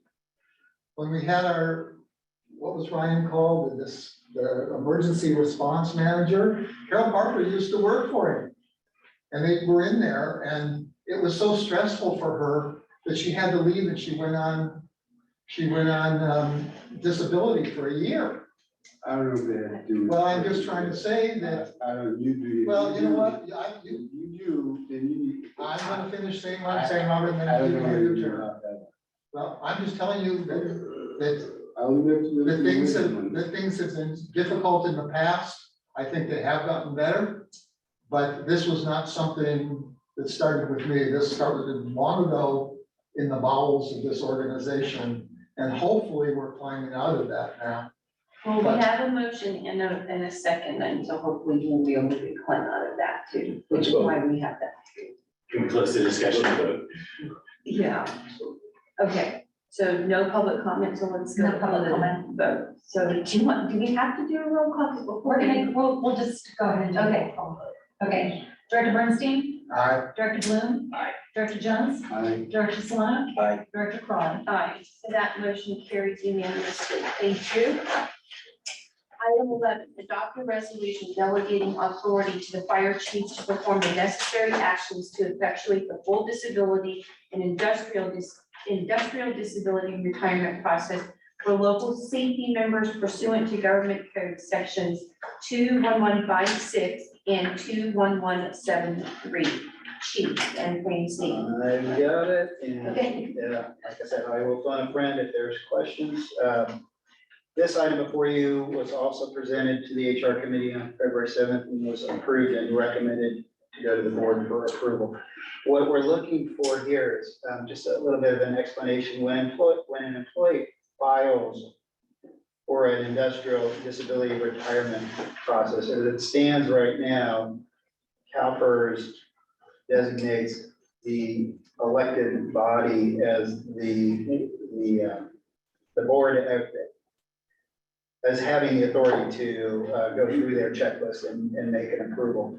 What we're looking for is for you to delegate that authority to myself or the future fire chief, so that that process is not done in public. There's protected health information. It just creates challenges and issues if it's a board decision and then it has to be vetted out here in public, in the public setting. So it doesn't change the process. There's still a very rigorous checklist that CalPERS provides us that we have to go through in making that determination. But that's what we're looking for, is that delegation of authority from our board of directors to the fire chief to make that determination. With that, questions Any questions? or additional comments from Francine? Francine. Oh, so just one quick thing is the delegation is only for local safety. So the So many district, things to- Sorry, I have to speak up. it's, the delegation is only for local safety. CalPERS actually will approve any disability or industrial disability retirement for a miscellaneous employee if we contract for it. The district does not contract for an IDR for miscellaneous employees, but we do contract for industrial disability for safety employees. And that's what's delegated to the governing board, is for safety, disability, or industrial disability retirements. Any questions? Rob? Come back. Yeah. Gary? Still, I have no questions. Robert? This has been an issue in the past, unfortunately, where the chief was good friends with people who were coming up for these disabilities, and there's some benefits to it, like the money is tax-free and some of those kinds of things. So there were some people that got the chief's favor and some people didn't get the chief's favor, and it created issues that were problematic. And I think the board then, if there's a lawsuit or something, the board ends up being on the hook for some of this stuff. So I don't think it presented a problem when the chief came to the board with a recommendation, and I think we ended up in the past with a recommendation from the chief to deny. 6 months later, the chief recommended we approve the same thing, and the board did both, and in the end, confidential medical information was not disclosed publicly, nor should it have been. And I think it worked out. So I think it's a good check and balance to have it approved by the board. Did you want to make a motion? No, I would leave it the way it is. just saying, we got this on the table. We have this on the table. Yeah. Yeah, since you, okay, any other? I think these decisions are, basically the foundation is made by the chief and his senior staff. But Chuck brings up a good point insofar as the checks and balances aspect, where chief makes a recommendation, it goes through HR, all checklist is prepared, comes to the board makes a determination, it's the way we've done it in the past. And I don't remember, in fact, I think, and you can, well, I don't know, it's an RH master, maybe. Michelle, it was, a lot of the stuff was done in closed session, wasn't it? When we were doing the disability stuff. Some of it would start in closed session, but then it would have to be approved in the open session. But nothing involved HIPCO or Right. the reasons or anything, why it was done, or what the disability was, right? It was basically the closed session was the presentation of what the elements were. I don't know what happened in closed session, but Oh, yeah, but I mean, we discussed it, but I don't think any of the facts and circumstances that were done, you know, relative to if it's a back injury or what the hip issues were. I don't think that was in an open session. That's why I'm kind of hesitating a little bit because I don't remember. But we had a few of them, I believe. yeah. Legal counsel. Francine, hold on, Robert. How can I, Francine, do you want to try to explain? Oh, I was just gonna say that typically with, if you're asking the government, sorry. So the governing, so CalPERS will require that the information be submitted with the request to the governing board to substantiate the disability retirement, which would include competent medical opinion that has, you know, confidential information. So I'm not sure if that information wasn't shared in open session, but was shared in public, but regardless, it's shared. With, you know. I can't remember if it was. Yeah, I think we, Robert, Could you explain the process, and you said where it first get recognized and the steps in between and how it gets back to the board? I think you gave. Yeah, so the process. it. So the process, so CalPERS, there is checks and balances, right? CalPERS won't allow someone to IDR out if they're not eligible. So the agency so both the agency and the employee can file on behalf of the employee. So we could file if we felt an employee was not able to perform the duties, and the employee could file on their behalf. But before they can actually submit their disability retirement application, CalPERS has to verify that they meet eligibility requirements. So regardless of who approves, there are checks and balances within the CalPERS system. The tax benefit is not on 100%, it's actually only 50%. So 50% of your retirement would be based, you know, tax-free. But CalPERS, so you would go through the application process. CalPERS would check to see if the employee met eligibility requirements. Then the employee would have to get a medical opinion and substantiate. Yeah, I mean, and the district can, if we didn't believe the medical opinion was accurate, we could get another medical opinion. But basically, the employee has to submit something that shows that they meet the definition of being, you know, incapacitated, not able to perform the duties for 12 months or longer, or that their disability, either mental or physical, will result in death. And then that would have to go either to, and a lot of agencies, they defer this to their city manager. That was happened where I worked. We didn't bring this to the city council for just these reasons, is just bringing this information. We met all the CalPERS requirements and followed through the process, and then determined based on the same information if something would be approved or not. CalPERS also, the agency has to certify that we're not, you know, that this person is not being terminated for cause, that they haven't convicted any work-related felonies, that we're not trying to terminate them in lieu of, retirement, so that we're not trying to sneak them out the door. CalPERS has lots of safeguards for that. And they have established a procedure to allow for another route because they feel that it's a sound way to also approve this process. So from the point of getting the application, getting the verification, where then do the fire district or in this case, the chief, how does the chief certify that information, that person? How do you and the chief then jump into the fray? And how then it may circle back around to the board at that point in time? Yeah, so after CalPERS verifies eligibility is met, and the employee files an application for industrial disability, then we basically have a lot of information to submit to CalPERS. Medical information, personnel records to show that there aren't any pending, actions on the employee. And then we receive the competent medical information, the report, to substantiate that the employee is either permanent and stationary or disabled by the terms of this government code.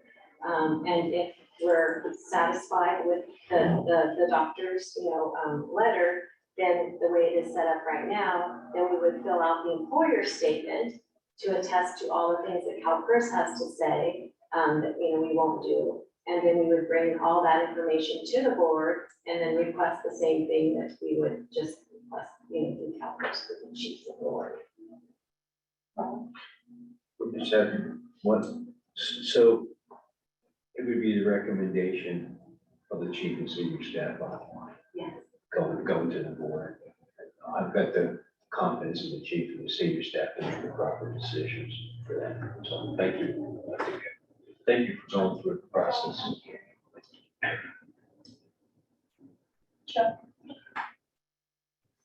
Just in reality, it isn't that cut and dry. I mean, one of the cases before us was done a year after retirement.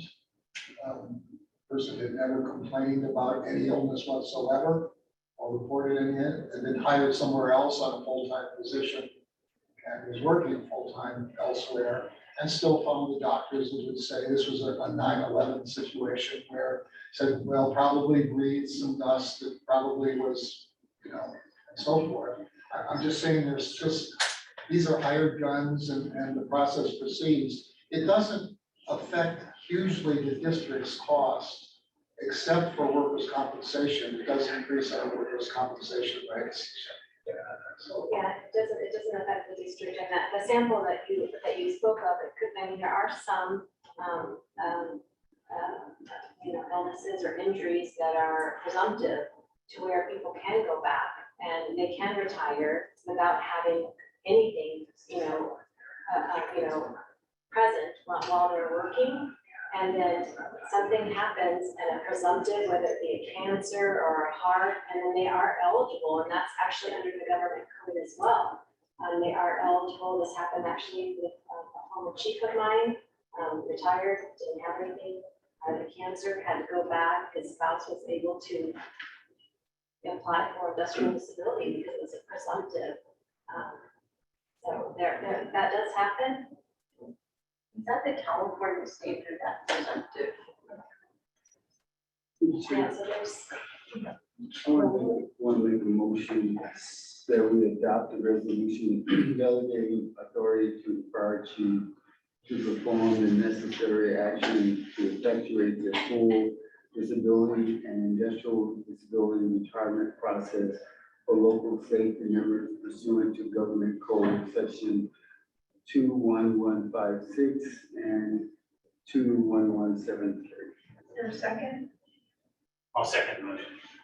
Any public comment, Michelle? If anybody has any public comment, please raise your hand or press *9 if you called in. And Director Crawley, I see none. You may continue. Okay. So, if any other things to say before the vote, this is, I will take one final round of discussion if needed. Roll call, please, Michelle. Director Bernstein?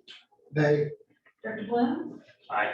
Director Jones? Aye. Director Solana? Aye. Director Crawley? Aye. So that motion carries 4-1.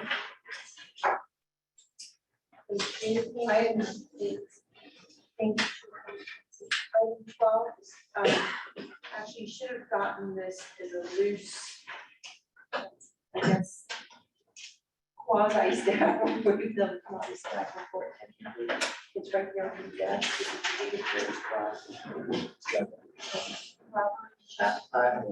Okay, so basically, this is to discuss adding the section to the regular board meeting agenda titled proposed agenda items.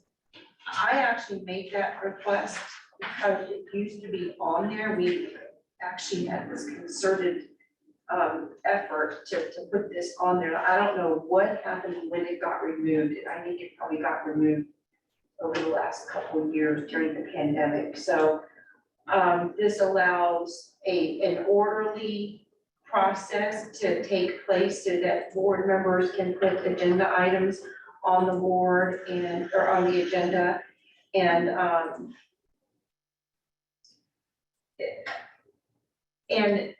so that we can all be heard. I also think that what has happened in the past, there's been, in my opinion, an abuse of the agenda setting meetings where there were things put on the agenda that wasn't even relevant to what the board was discussing, and it was at the sole discretion of, one or two people.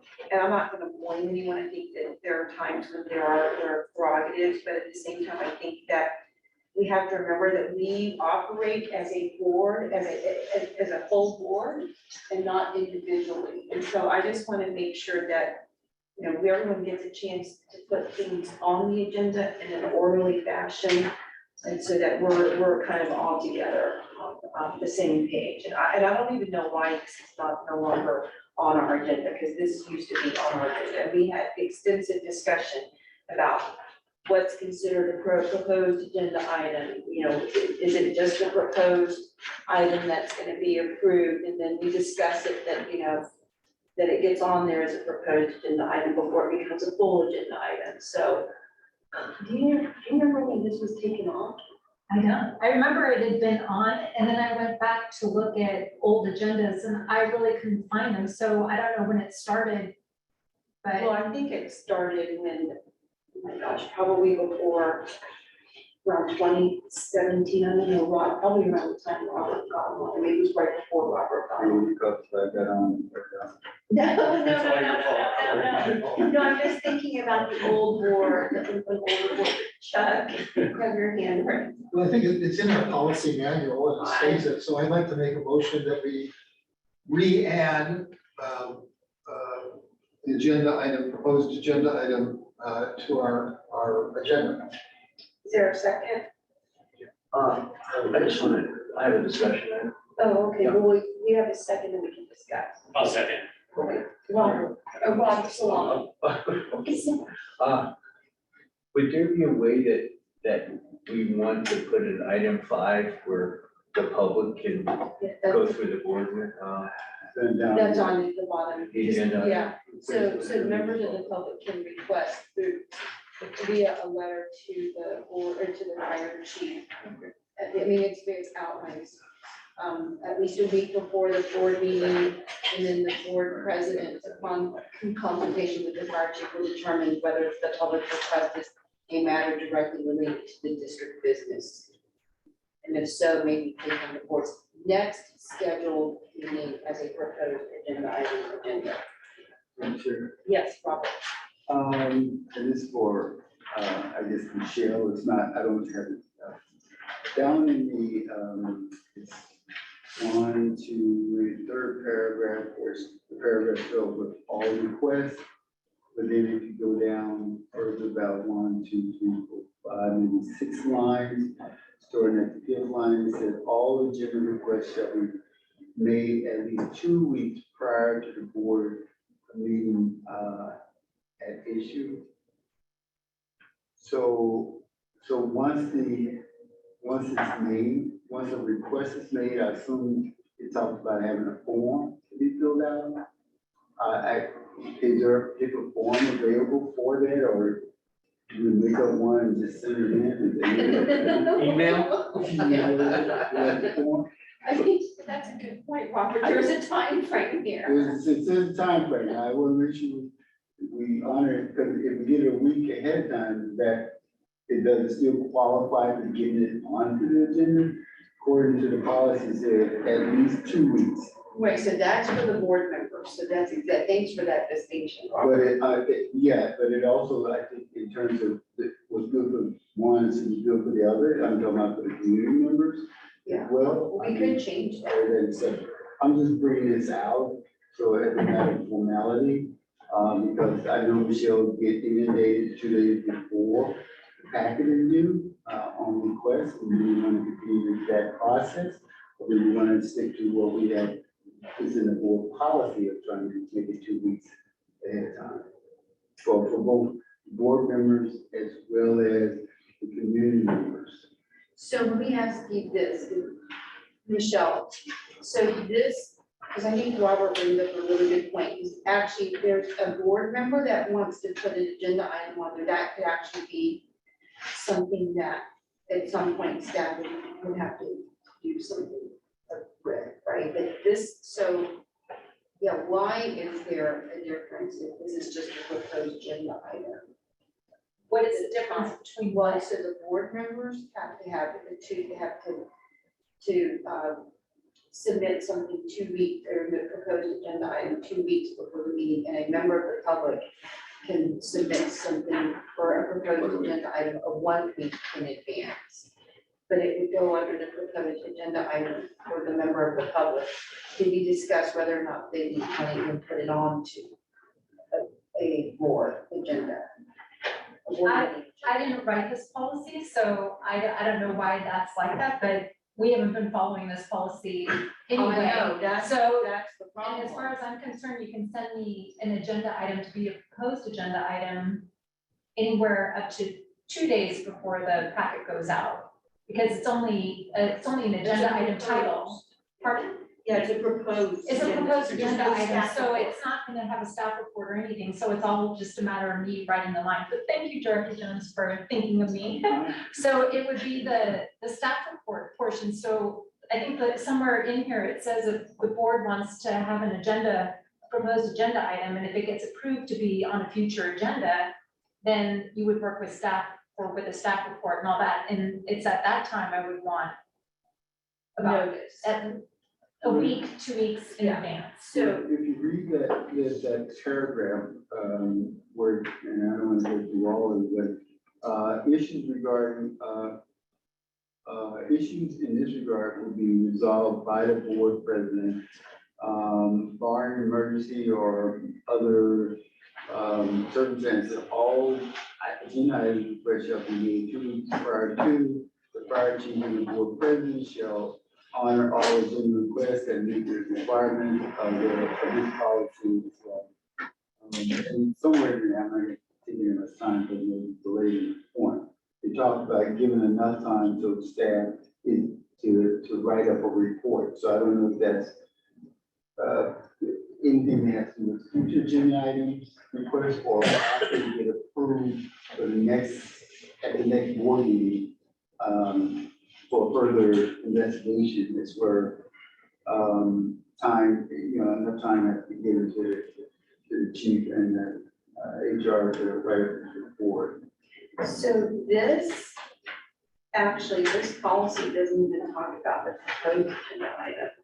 This one just says to put it on the agenda. For the public, it's a proposed agenda item.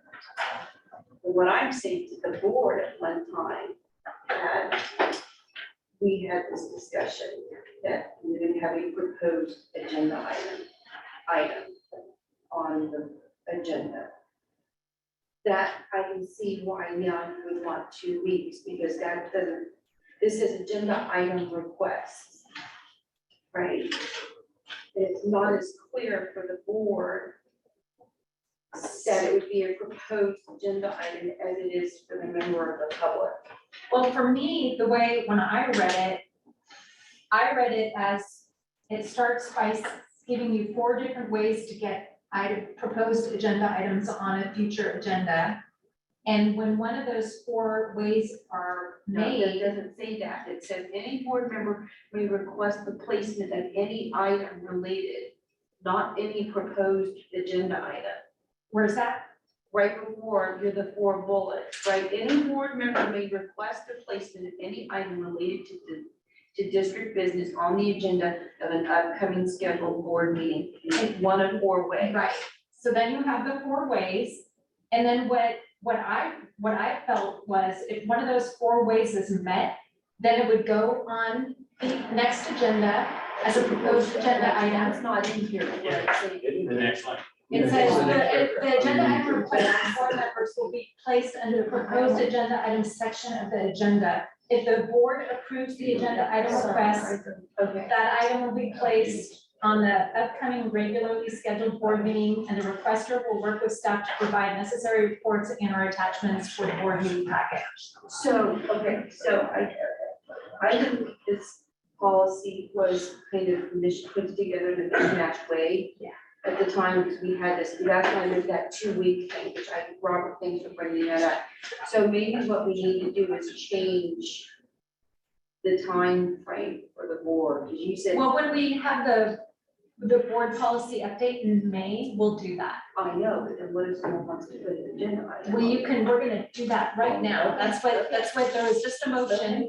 That's We'll do fine. that motion. Yeah, so, Director Bernstein made the motion, so. Oh. Director Bloom seconded it, so we're gonna. So we're gonna go ahead and put that on, if it passes, so. okay, And then we'll change the policy in May. in May. Because that's when we have our board policy and procedure. Okay. Any other discussion? Any member of the public have a comment? I seen your raised hands, I Okay. think I already asked, so.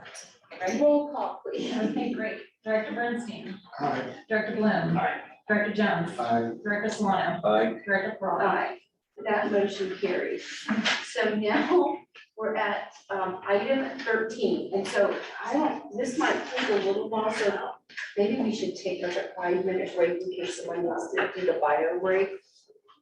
And then, can we just take a 5-minute break? Yes. Yeah, so we'll, it is 9, this should reconvene at 9:20. Yeah, 9:20. That's still long on my side. You say 5:13. No, that clock is still by 5 minutes. I'm looking at Only this. 5 minutes, okay. Yeah, sorry, so I'm looking at this. Oh, okay, I was just wondering. Yes, sorry, but I know. Thank you. We're gonna reconvene our meeting and get to our last agenda item, which is agenda item 13, which is to discuss and adopt the board goals for calendar year 2023. I'm gonna have Vice President Gary Bloom lead this because he was so kind enough to kind of get this whole process moving and really did a lot of this on his own. And we consulted together very briefly just to make sure we were on track with everything that's going on, but I had to kind of go and help out with the Half Moon Bay shooting situation. So Gary, thank you for doing this, so take it away. Okay, so what I'm gonna try to do is lead the discussion, not necessarily conclude what the goals should be. I wanna start out first with just making sure you understand what's on the paper. And essentially what we did is I was capturing it actually in PowerPoint at the time, I believe, or in a Word file.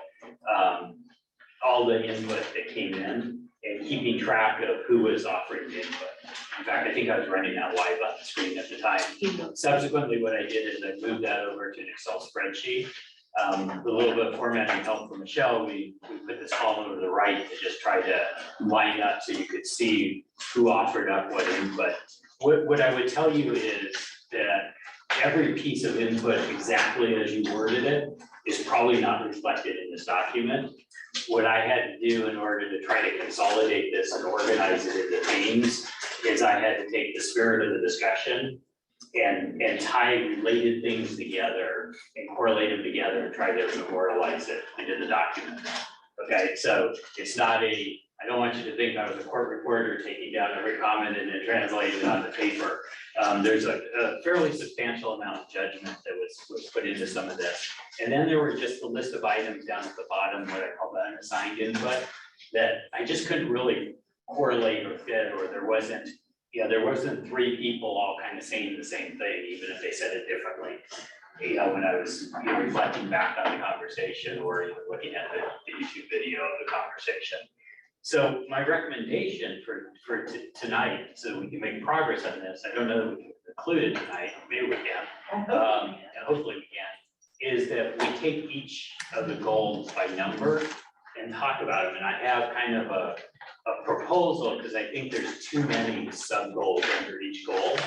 And I think some of them, while they're recorded there because it fits, doesn't necessarily mean they belong there, because there might be other places or other processes that cover that versus it being in the board goals. And I'm kind of sensitized to, some things just don't need to be a board goal, and things are just supposed to happen.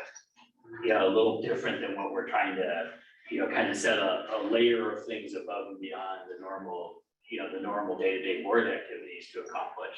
So what I'd like to do, if the board's willing, is let me hit each goal and then tell you which ones and why I would drop it off and how I would modify what's here to try to narrow it down. And then we should have a discussion amongst the board on each item individually, but I'll do them one at a time, because if I go through them all, we'll just be, everybody will be, brains will be jumbled. We won't be making any progress at all. So that process works.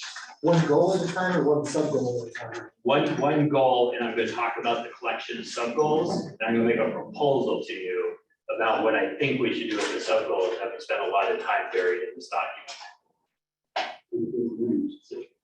General consensus, Rob, you okay with that approach? I just wanted to know if I wanted to add something that I thought of. We can talk about that, but can we put that on the bottom and then see if it fits back in? Okay. Absolutely. I just thought about it afterwards. Okay, so the first goal, we had a lot of discussion around, and again, this is my wording encompassing what really 3 or 4 board members said, which was, enhance the board and community analysis of district effectiveness through improved data and analytics. And I think there was a consensus amongst a lot of the board members. In fact, I don't think there was a board member that didn't share this view directly, that somewhere in the discussion that we needed more data and more analytics. What I would recommend on this particular one is that we leave 1.1 and 1.2 as they're worded in the document. And on 1.3, what I think we should do is change that one to be that we're going to review it, that it'll be data that's updated and reviewed at every meeting. So that we're getting a continual kind of, as part of the chief's report perhaps, that we're getting a monthly view of how many responses did we do this last time? How many were EMS, how many, and not for the chief's benefit, may not go to the date before the board meeting. We might have to say, we might have to say that, like right now, for the February board meeting, we look at January's data.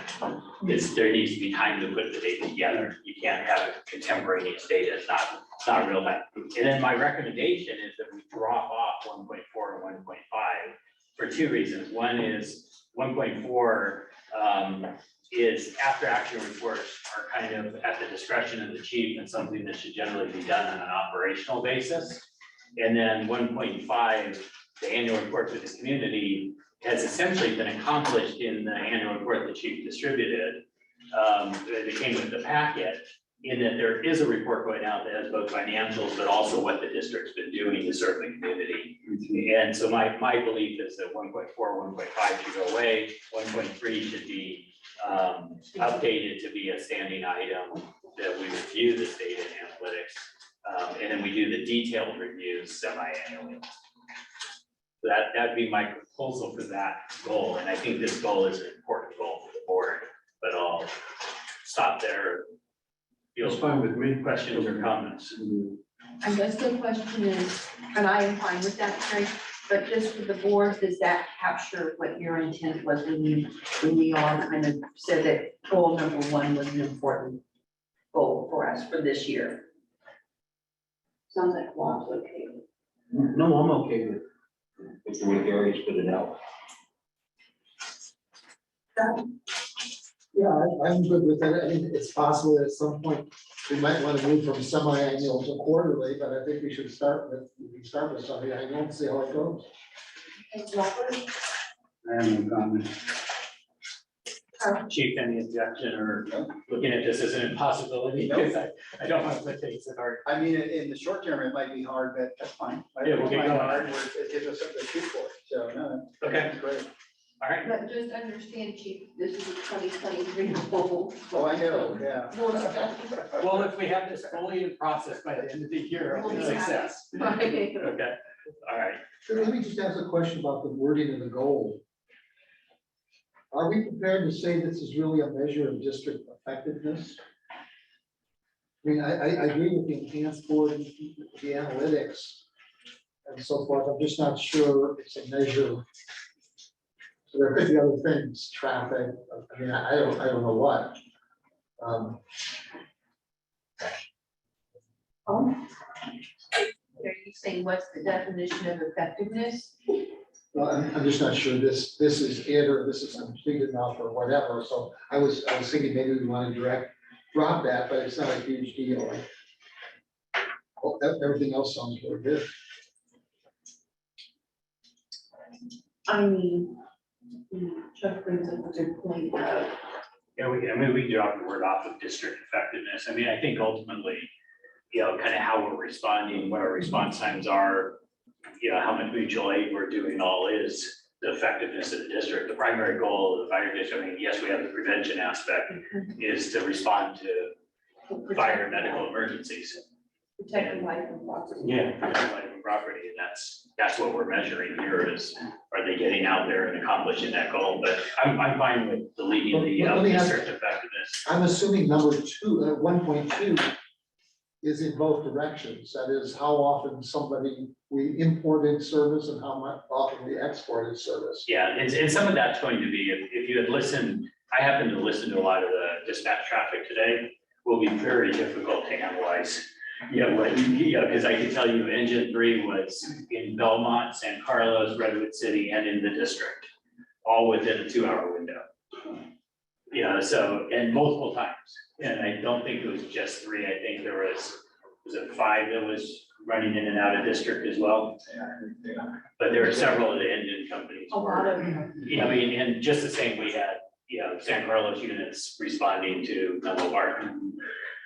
So it was a crazy. I think the goal here is really an understanding of what's happening, Yeah. and how that's affecting our readiness one way or the other. Yeah, I mean, I think we have to be careful of saying that we're going to, that we have a full execution plan for every one of these items. I think we have to work on it. You know, the chief will have to come with some reports and we'll have to say, oh, can we get this as well? Can we get rid of this? This isn't needed. I think it'll be, but to me, that's the spirit of a goal, is we're trying to put a system in place that says, as we approach the end of the year, we have a reporting system that we're all comfortable with, that's giving us the data and analytics that we're looking for. That's how I think about it. I am fine with that. But I'm happy that if people are uncomfortable with district effectiveness, we can delete that. That's, to me, it's indifferent to that. Anyone? Chuck, would you feel more comfortable with deleting? I do. Yeah. Okay. Part of it's the effectiveness of other districts coming to us in a timely fashion too. I mean, it's broader. I think what we're trying to do is just build our information capacity. So then let me just say that it would be, the first goal would be enhance board and community analysis through improved data and analytics, right? Okay. All right, and I'll clean up the wording on 1.3 to talk about the monthly update. Okay. Okay, so moving on to number 2. I think this is was a well-spirited discussion. We've certainly had plenty of it around the community the positions and the roles that she's trying to fill on this one. So lots of input. So not surprisingly, the spirit of this was there for almost everybody.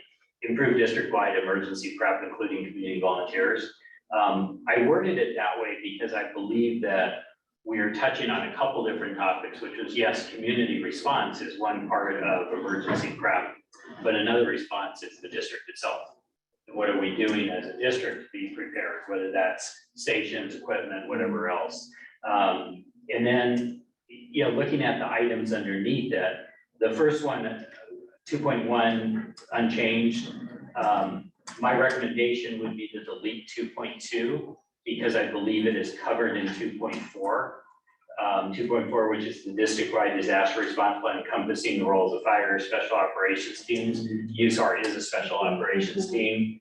One of, I think, at least 2 water rescue. I don't know what other ones are. There's drone too, right? So the drone, water rescue, and USAR.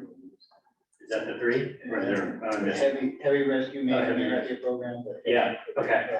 And community volunteers. So drop off 2.2 and everything, so it'd be 2.1, 2.3, and 2.4 would be the sub goals of that objective.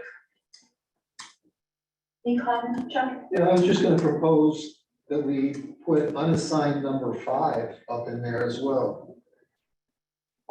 What do you, oh, clear, okay, under district audio learning system? So my thought on that one, I thought about that a lot, is it's not something that the board that I'm aware of has discussed, nor has any staff work or anything else been done on it. And so it's kind of, to me, it's kind of, you know, no, I don't mean this in any malicious way. It's coming from left field of, let's have an audible response system. And that's fine. All these other items that are here are all things that we as a board have been discussing through hiring, staffing, other things that we're trying to accomplish. I think district-wide audible alert system, I think it's a fine item, but I think it's something the board should decide on separately from the goals and objectives to decide whether we want to have staff spend time doing a staff report and considering that as a possibility. I think But I'm not here to. I'm here with, I'm agreeing with Chuck, that I think that 5 needs to be moved up into this area, because when I first got on board in 2018, I think we talked about 2019, there are fire stations that, like Station 2, Station 6, I'm not sure, Chief, or Station 4, and have all got wired up to have a monopole with a LRAD system placed in. I know that up at what is up in the hills, what They're in Los Lomos, after 10th repair, the water district. Cal Water, Right. yeah, their goals, the yeah. LRAD system is put up there. So there is work, some around work that has been done, but we kind of got to a point and just stopped. I mean, literally just stopped. And so part of the issue with the creek overflowing in Mineral Park and up and down San Francisco Creek, they have the I guess the email and camera system, but what else could be done in terms of looking at some other. I could argue against myself on this one because today my son who lives in Redwood City let me know that he has no cell coverage either. So no power and no cell coverage. So really no way to receive any disaster messaging or responses at all. And that's what the audible system, so I can argue against my own point here, but We have here, I'm fine putting it up there. we have a $200,000 piece of equipment that we're supposed to use to test to see how the sound went through trees, how many of these we need to cover the whole district, what kind of messages we could put through it. But there just wasn't anybody staff-wise who pursued a plan for a whole network. We only have the one, we still have the one, we just never tested it or used it. So it sounds like there's a tilt on this side of the room to have it. Rob and Virginia, any thoughts? So we have put in the time, we have put in the money. My question is, have you seen this, Chief? I've The not seen the LRAD. LRAD, the portable unit that we bought, you know, the better, well, a relevant question is this the best way for us to communicate with our public in an emergency? I don't know, it shouldn't be prescriptive, and I'm not sure, even though we have purchased it, I have no idea what, how palatable it would be to law enforcement and other jurisdictions who, as we send out this cone and it just needs, it needs so much work, so a better objective for me would be some kind of direction on how do we communicate with the public Well, in these situations, you know, effectively.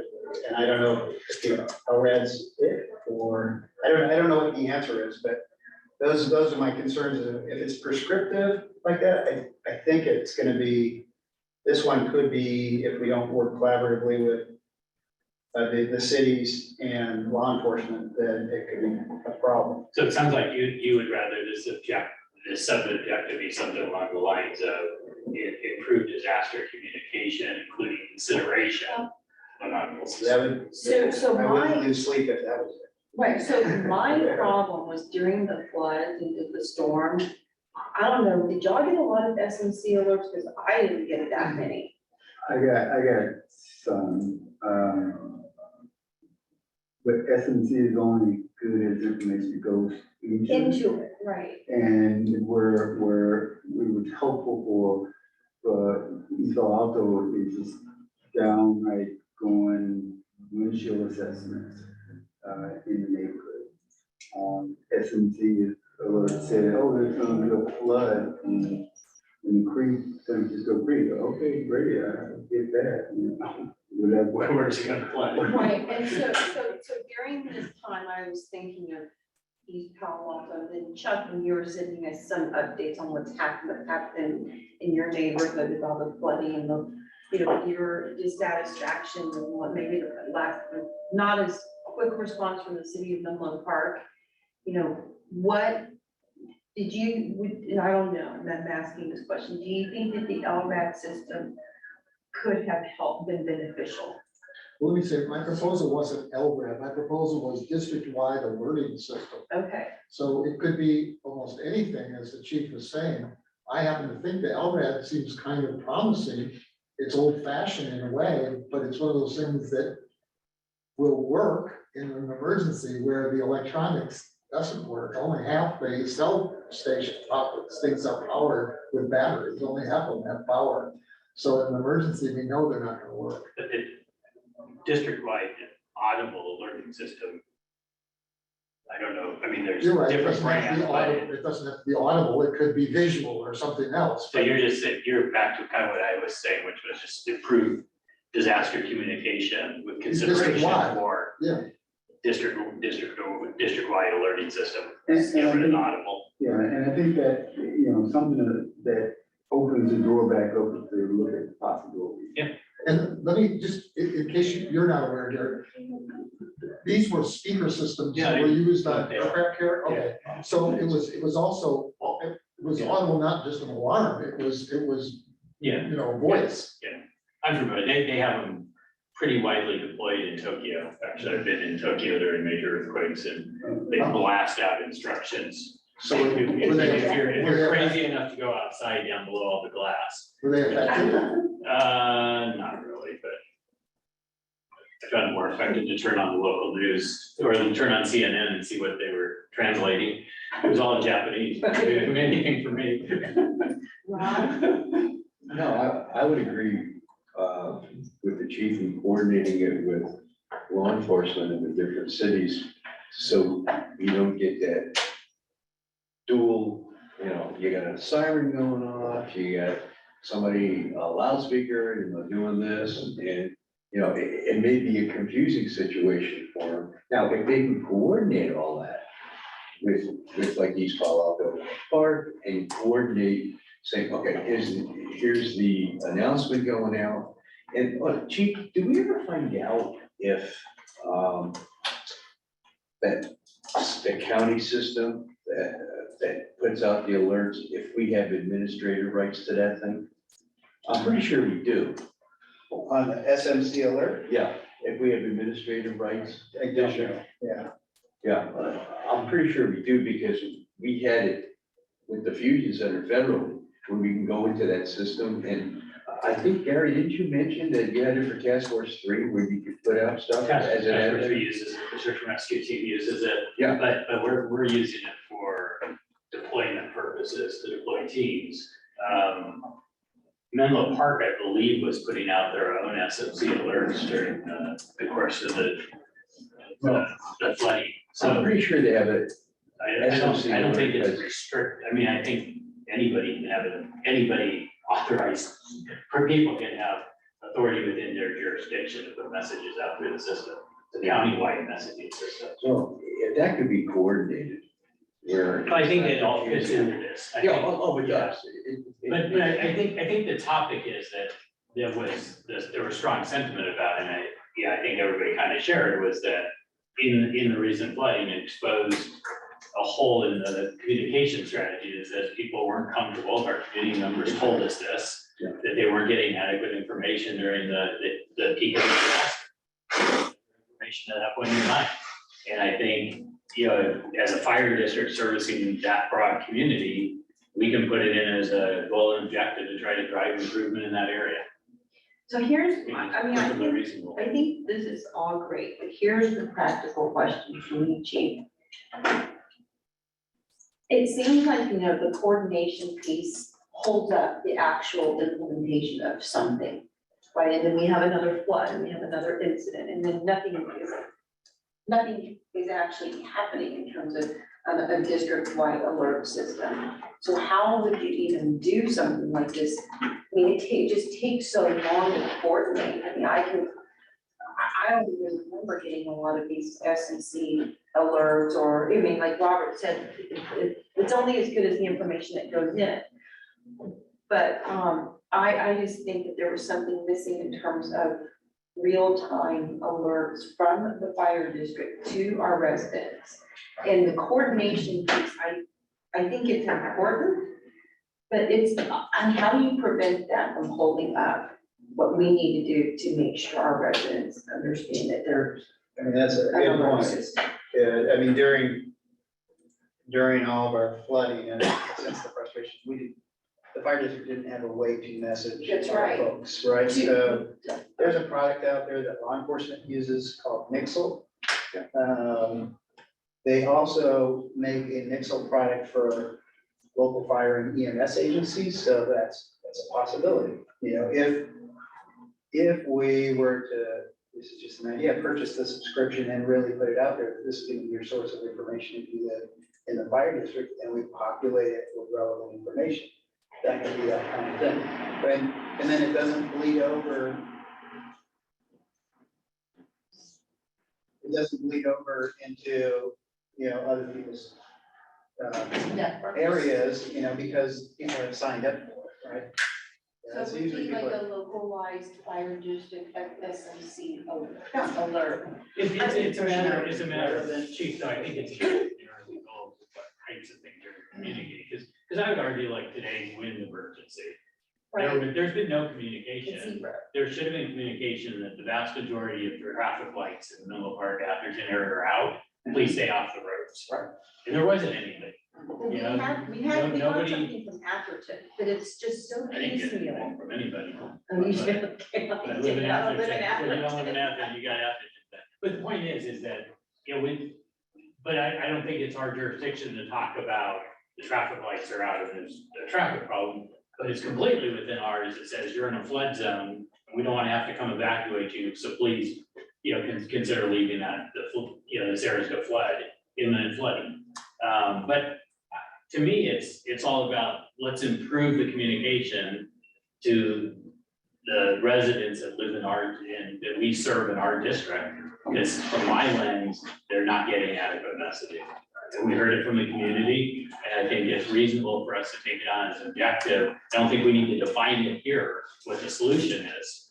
But it's to have the goal that says the board is going to put some attention on this, work with staff to come up with a recommendation of what could we do differently. That's the Keeping purpose in of the goal. mind, right, and At the keeping board in level. mind all of the feedback, including the old fashioned way too, because I think there is something to be said about that. Yeah. For lack of a better For word. lack of a better word. Right. I think it's putting 5 up to, on the sign up to somewhere and rewording it. Under Because we gotta take into consideration, we're not gonna accomplish, and we're not gonna accomplish it. We'd be lucky to get 1, 2, and 3, get accomplished this year. It's a process over time. Yeah, And so that we don't next year sit down here at the same time, what are our goals for this year? We would have a blueprint of continuous work within these areas. And if we accomplish, we might wait and put some number. Yeah. I hope we accomplish that this year. We can, Something. we can accomplish a chunk of that, and we've been talking about it, especially in John's shop, about part of it is our social media. Nixle can be part of that, where those things get pushed out. And it's just, trying to share that message that it won't be done by this, but we can certainly take some steps in making us much better. well, social media is another part of the communication. Right. A lot of fire departments do a lot of social media communication. That is part of that will end up on that, the community engagement resilience side. Yeah. John's shop is part of that message. Part of it's community education, part of it's preparedness, part of it's engagement, it's all this part of it, and some of that can automatically push to a Nixle thing too, so it's always being populated. Okay, so I think the consensus is move 5 up, but move it up in the sense of approved disaster communication. District-wide. District-wide. Yeah. District, I can't read my own writing. Well, district-wide alerting / communication District-wide, system. I'll figure out. Yeah. Okay. Okay. Number 3, anything else on 2 before we move on? Everybody good? Okay, number 3, continued facility planning modernization. My recommendation on this one is, that's a very broad category. What the real sentiment around the group was during the discussion was start the design and build of the new Station 1 and related facilities. My recommendation was just make 3.1 the goal and have no sub goals under it. I'm not sure that Station 1 is our highest priority, by the way. I mean, I think there's been a lot of concern about, what's the unincorporated area called there? The Sequoia track? Oh, no, North Carolina. North Fair Oaks and Station 5. there. Station. It seems that we're in a time where office space and office buildings are not being utilized fully, and it might be a good time for us to go shopping for a location, to bank an alternative location. I'm not sure what the highest priority is, but I think that that's something a committee should be discussing, what our priorities are. But Station 1, I think we've got a couple buildings here, we're functioning okay. I'm just not sure it's the greatest need. It's not the only need, is what I'm trying to say. I don't disagree that I agree with you that it's not the only need. I'm just reflecting that in the discussion we had, it was the one that came up most prevalently is, let's get on with the build and redesign of this complex along the training facility, being that it's our kind of one of our primary stations, and probably, look around, it's not in the best of conditions. But there were a variety of reasons. In some cases, it was because we wanted a training facility with a fire tower so it wasn't for the station, it was for the training facility. In other cases, it was because we wanted a community room, and it's going to be the location for doing emergency planning with Menlo Park or Atherton or something. So there were a couple of reasons, and also they wanted to create a place where we could, they draft water up into engines and so forth and create they wanted to start building on the property. But it wasn't to rebuild this fire station, it was to use it for other purposes. And that's why we were talking about it so often. Yeah, Gary has that on here too. Which one? The training rooms, Scott Station Tower, line et cetera, related yeah, facilities. yeah, Let's figure out what we're gonna do with this plot of land, well, we haven't. yeah. the Opportunity. St. Pat's, the St. Well, I think in terms of development, we still, we got this unit, station one. We got, what, station three, Three station. Pat's. station five, and we still got. 77. 77. So we got these 4 stations that. Done even numbers, Yeah. 4 and 6. And the warehouse, because there was some talk. And the warehouse, there was work being down there, so I think if anything, we really, maybe the chief has some thoughts on this, I'm sure he does.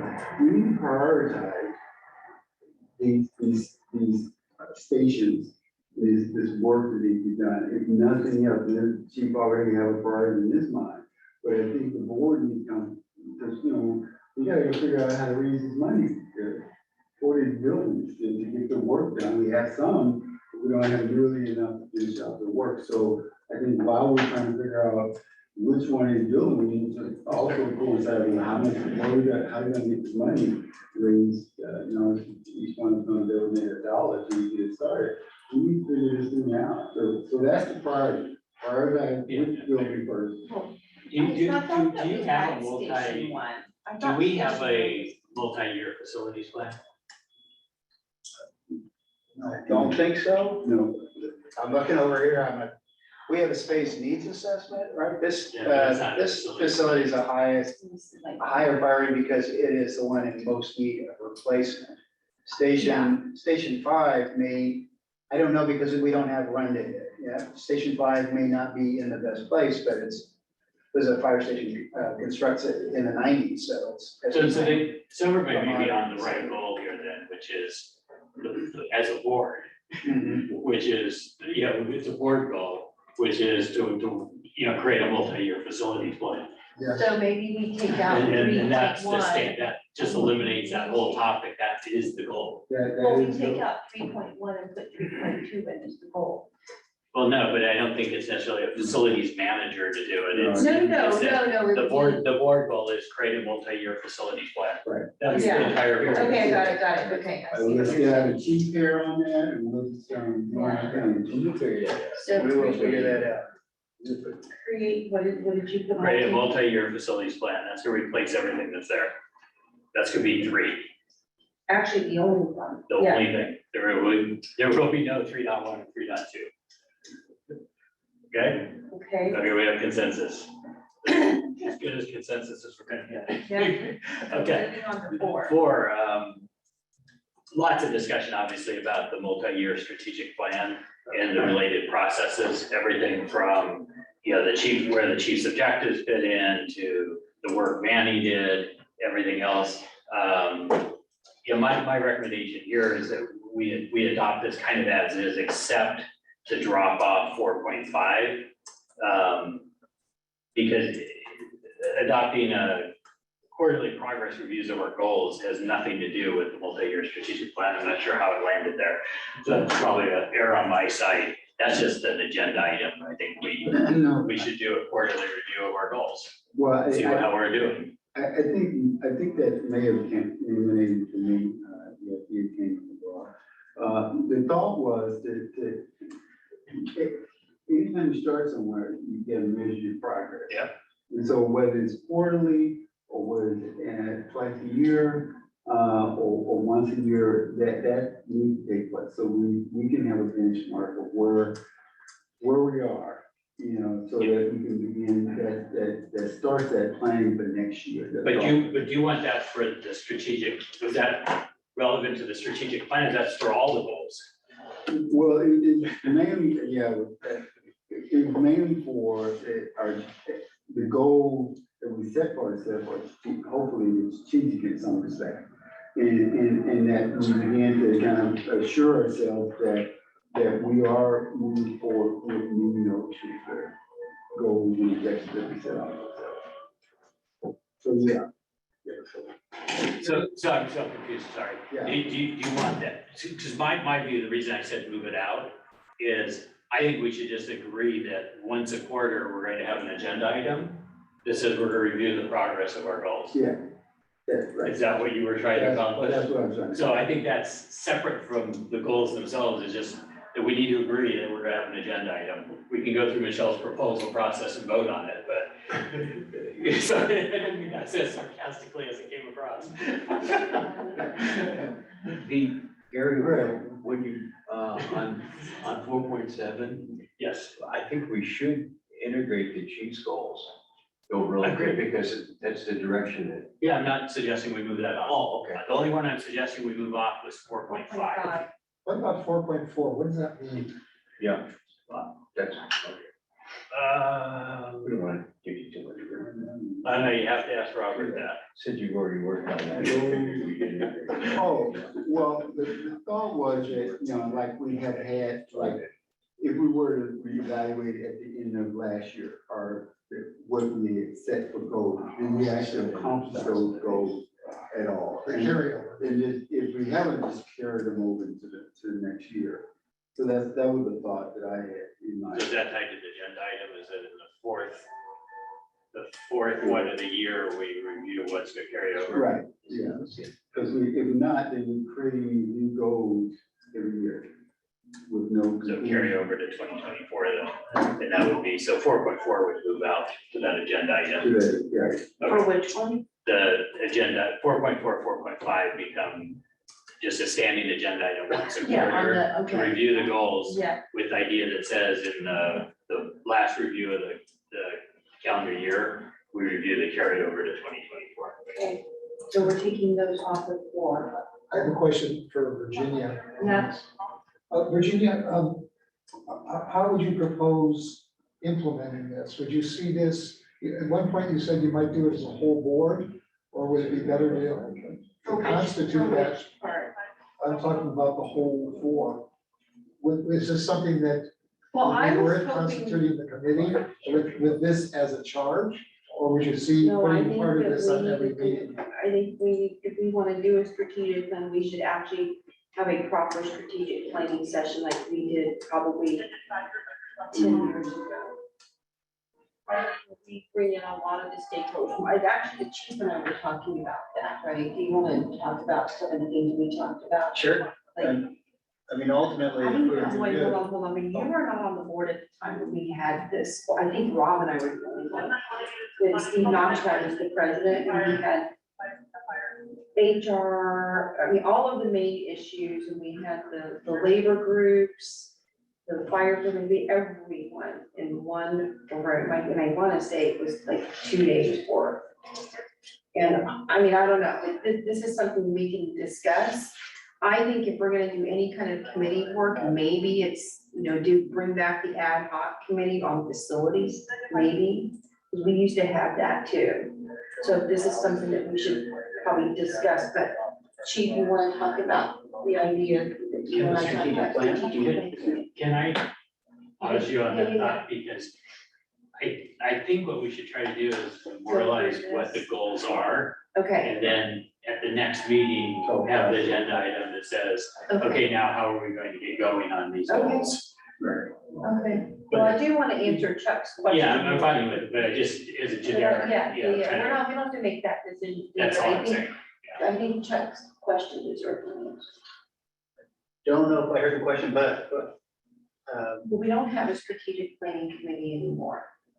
so, I mean, we have one, but I didn't populate it because of whatever strategic planning we're gonna do with the whole board. if the board decided that that was one of their goals, to have a long-term strategic plan, I don't want to use the C word, but I would recommend we bring in a consultant.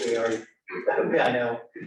But in this case, I think it's important, they are very good about, getting all the stakeholder input, not just us in the agency, but also the public, to have a legitimate plan, and they can craft it and write it and help us with the sessions, and it takes time, and it's kind of, sometimes it can be, a long process, but that's what my recommendation would be. We have a placeholder that we put in the budget, already for this, just in case, so. So let's do this, bring this back, and it doesn't have to be at the next board meeting, because we've got some special meetings coming up, we Yeah, can put that in a wherever you special want. meeting. Yeah, I'll leave that to you where you want to do it. I haven't cleaned up the document. Yeah. It's my task is in the next few days, I'll get the document. What do y'all think of that? Perfect. Okay, so on this one, just for clarity then, 4.4, 4.5 will come off of the list. We'll leave the others knowing it's a little bit of a catch-all on this one of various ideas around it, knowing that we're going to have to develop a process to build a strategic plan. Well, I think for me, you know, taking it off and take it off, but I think somewhere we're going to figure, sometime throughout the year, sit down and looking and reviewing where we are. You know, we can still be missing it. I misspoke. I'm not saying take it off and lose it. What I'm suggesting is that we're going to have it as a standing quarterly agenda item. You're talking about 4.2 4.2 and 4.4, 4.5, Are you okay with? which is that We're okay with what? you just want to make sure it happens. I think we'll make sure. Yeah, that yeah, happens. yeah. I know No, what you're no, saying. Gary's not taking it off. It's just like, I hear what he said, Yeah. I get what he said. are you okay with that? Well, So can we get Michelle just to put that on the proposed agenda items? Is those two items? yes. Okay, I'll get you the wording for it. Okay. Okay, I'll take an action item to get you the wording. And then that way we'll vote on when we're going to do it in the meeting, Right. make sure it happens. Let me just make the notes myself so I don't forget. Okay. And then the next one was a theme that, you know, kind of everybody had, was improve oversight and governance. My recommendation here was, that 5.4, I'm not sure how that exactly fits into the oversight, fiscally responsible, efficient budget utilization. That's kind of the outcome of good oversight and governance in a way. It's almost like a value. It's almost like a value, yeah, it's more of a value than a goal. So my recommendation here is we keep the objective as stated and then just delete 5.4 from the list. I'm sorry, I'd take like out. to Chuck to get it down there for. Sure that he express. I missed that first part of your sentence. So I said, Chuck. It was you that put on 5.4, so he's saying, are you okay that we're covering that item in the overall goal of Chuck? oversight governance? No, it wasn't Virginia, That was Virginia. 5.3. There we go. Sorry. Yeah, thank God we have that matrix. Yeah, you should see when there was no matrix. Are you okay with it? Yeah, because I think it's a value that we all share, right? But I do think that, we are in the process of getting that financial advisor, and would that fit in this somehow? More in the middle of dealing with that, You mean investment advisor? investment advisor. Yeah, we could add that. I would maybe add that since, just to make sure it gets done.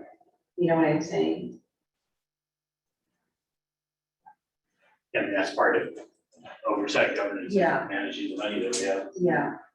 Rob, do you have any comments? Because we're not talking over you. It's fine. Anything else? that's good. Okay. And then again, the unassigned, we're unassigned, we've moved one up. From my lens, they were, you know, kind of more one-offs, and didn't quite fit into any of the objectives. And I also, as you can see, what I was trying to do in this final process here is reduce the number of sub-objectives, not add to it. But, you know, these came from all different people that proposed these, so I want to be mindful of everybody's input. I think you've done really well with goals 1 through 5 and the statement relative to each one of them pretty much zeroes in on what needs to be accomplished. And all the rest of them could be the cognitive effects of, you know, so. I mean, any of those other things could be something that the board discusses and has staff report done on, or ask staff to work on. It's not saying it's not important, it shouldn't happen, it's just not part of the board goals. Well, we asked you this because Rob, you had under here for the unassigned number 7, whole joint meeting annually with stakeholder review talking about the city.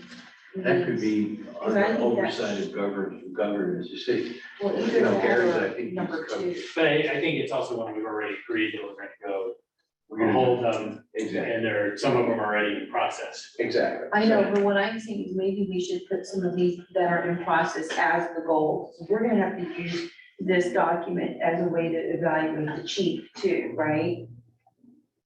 I think this is more a way to evaluate the board than to evaluate Well, the no, chief. like, okay, let me reword that. The board, but also like here, we say hold joint meetings annually with key stakeholders. We just talked about how, the chief is trying to schedule that joint meeting with the city of Menlo Park, right?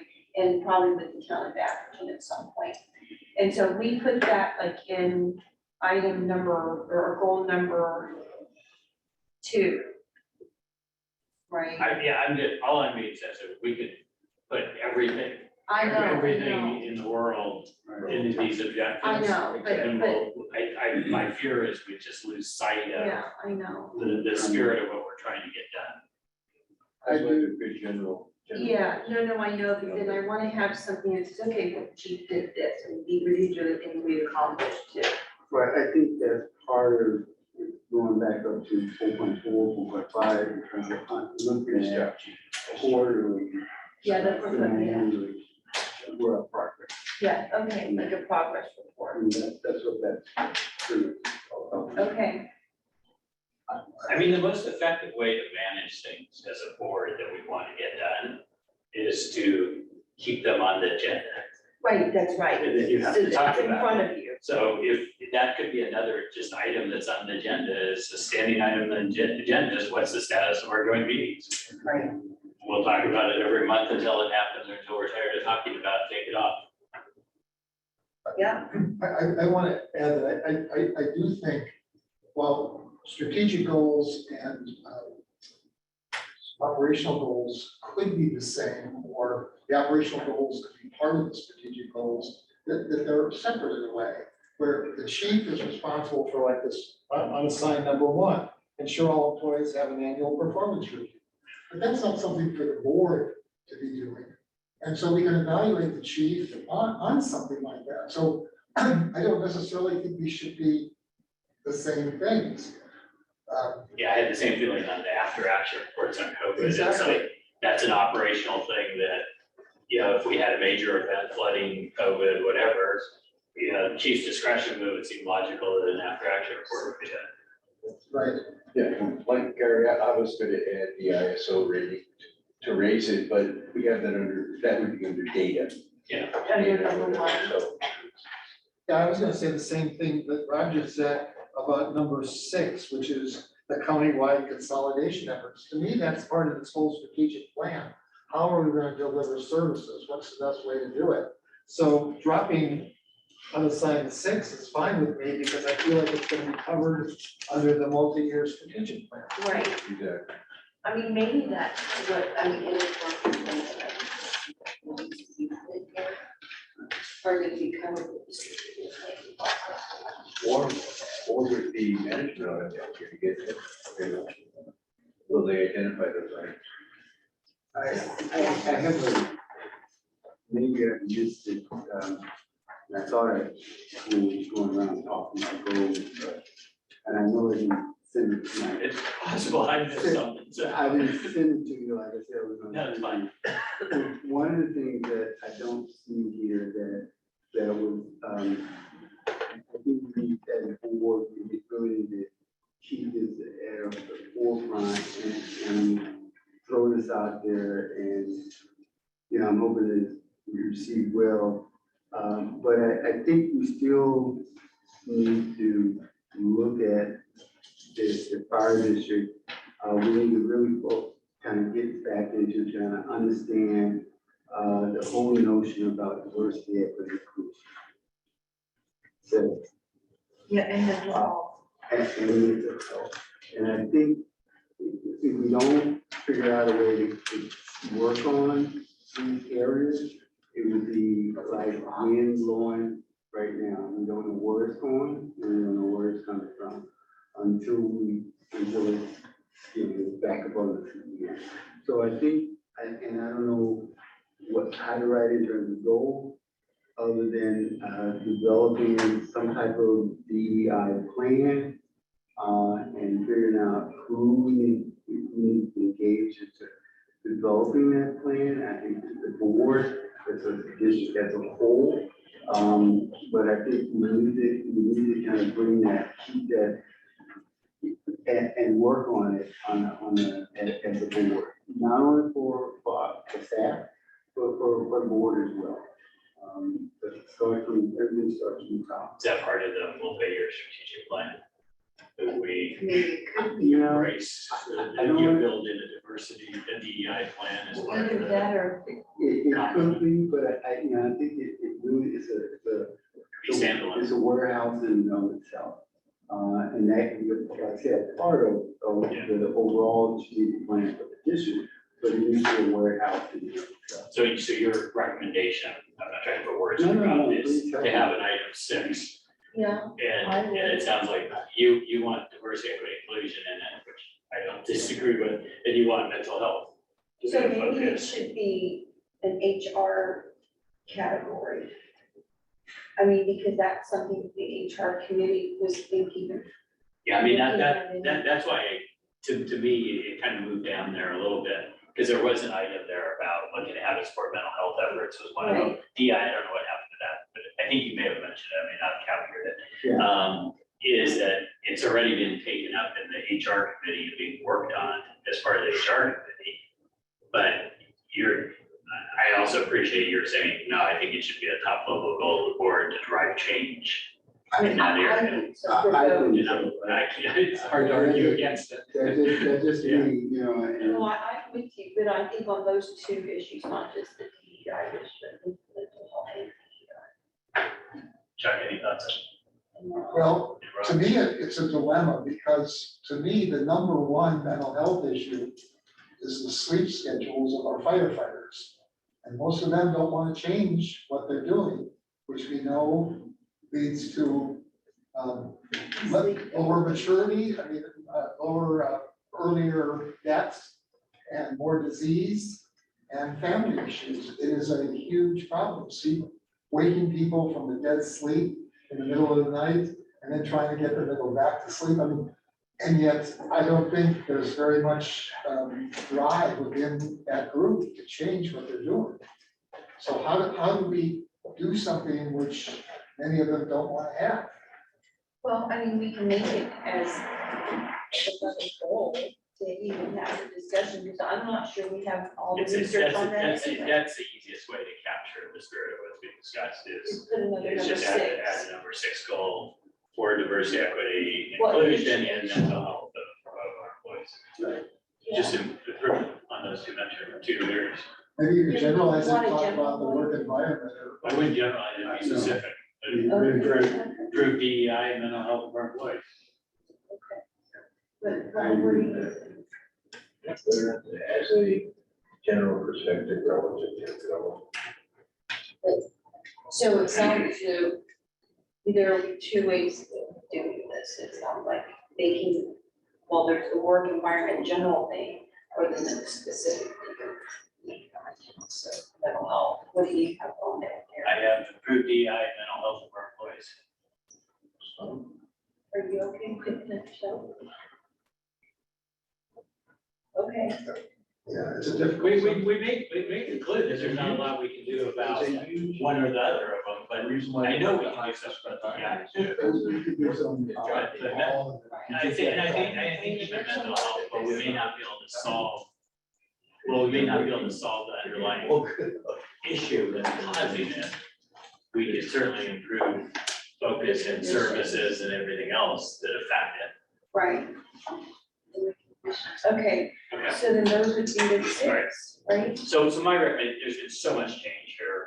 My recommendation is let me memorialize all this in document at the next, whatever the next special meeting is. Which will Then be a couple weeks, I The know. board can formally vote on a finished document Yeah. instead of, yeah, I can hold this up, and you all agree?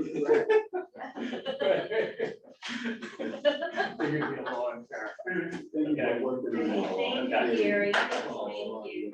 Yeah, no, Gary's doing a great job. Okay, so then you'll bring it back. The we'll bring up benefit, all the discussion. benefit here, my shoulders are good, plenty of time. Okay, item, so reports and requests, number 14, committee reports, and EFRAG, EFREP did not meet. HR, Robert, We've met and everything was in the chief report, in the Benson report. And we just talked about the work, so be done. finance, Bob, Gary, look at that. What were the concerns of the board, were the concerns of Gary and I?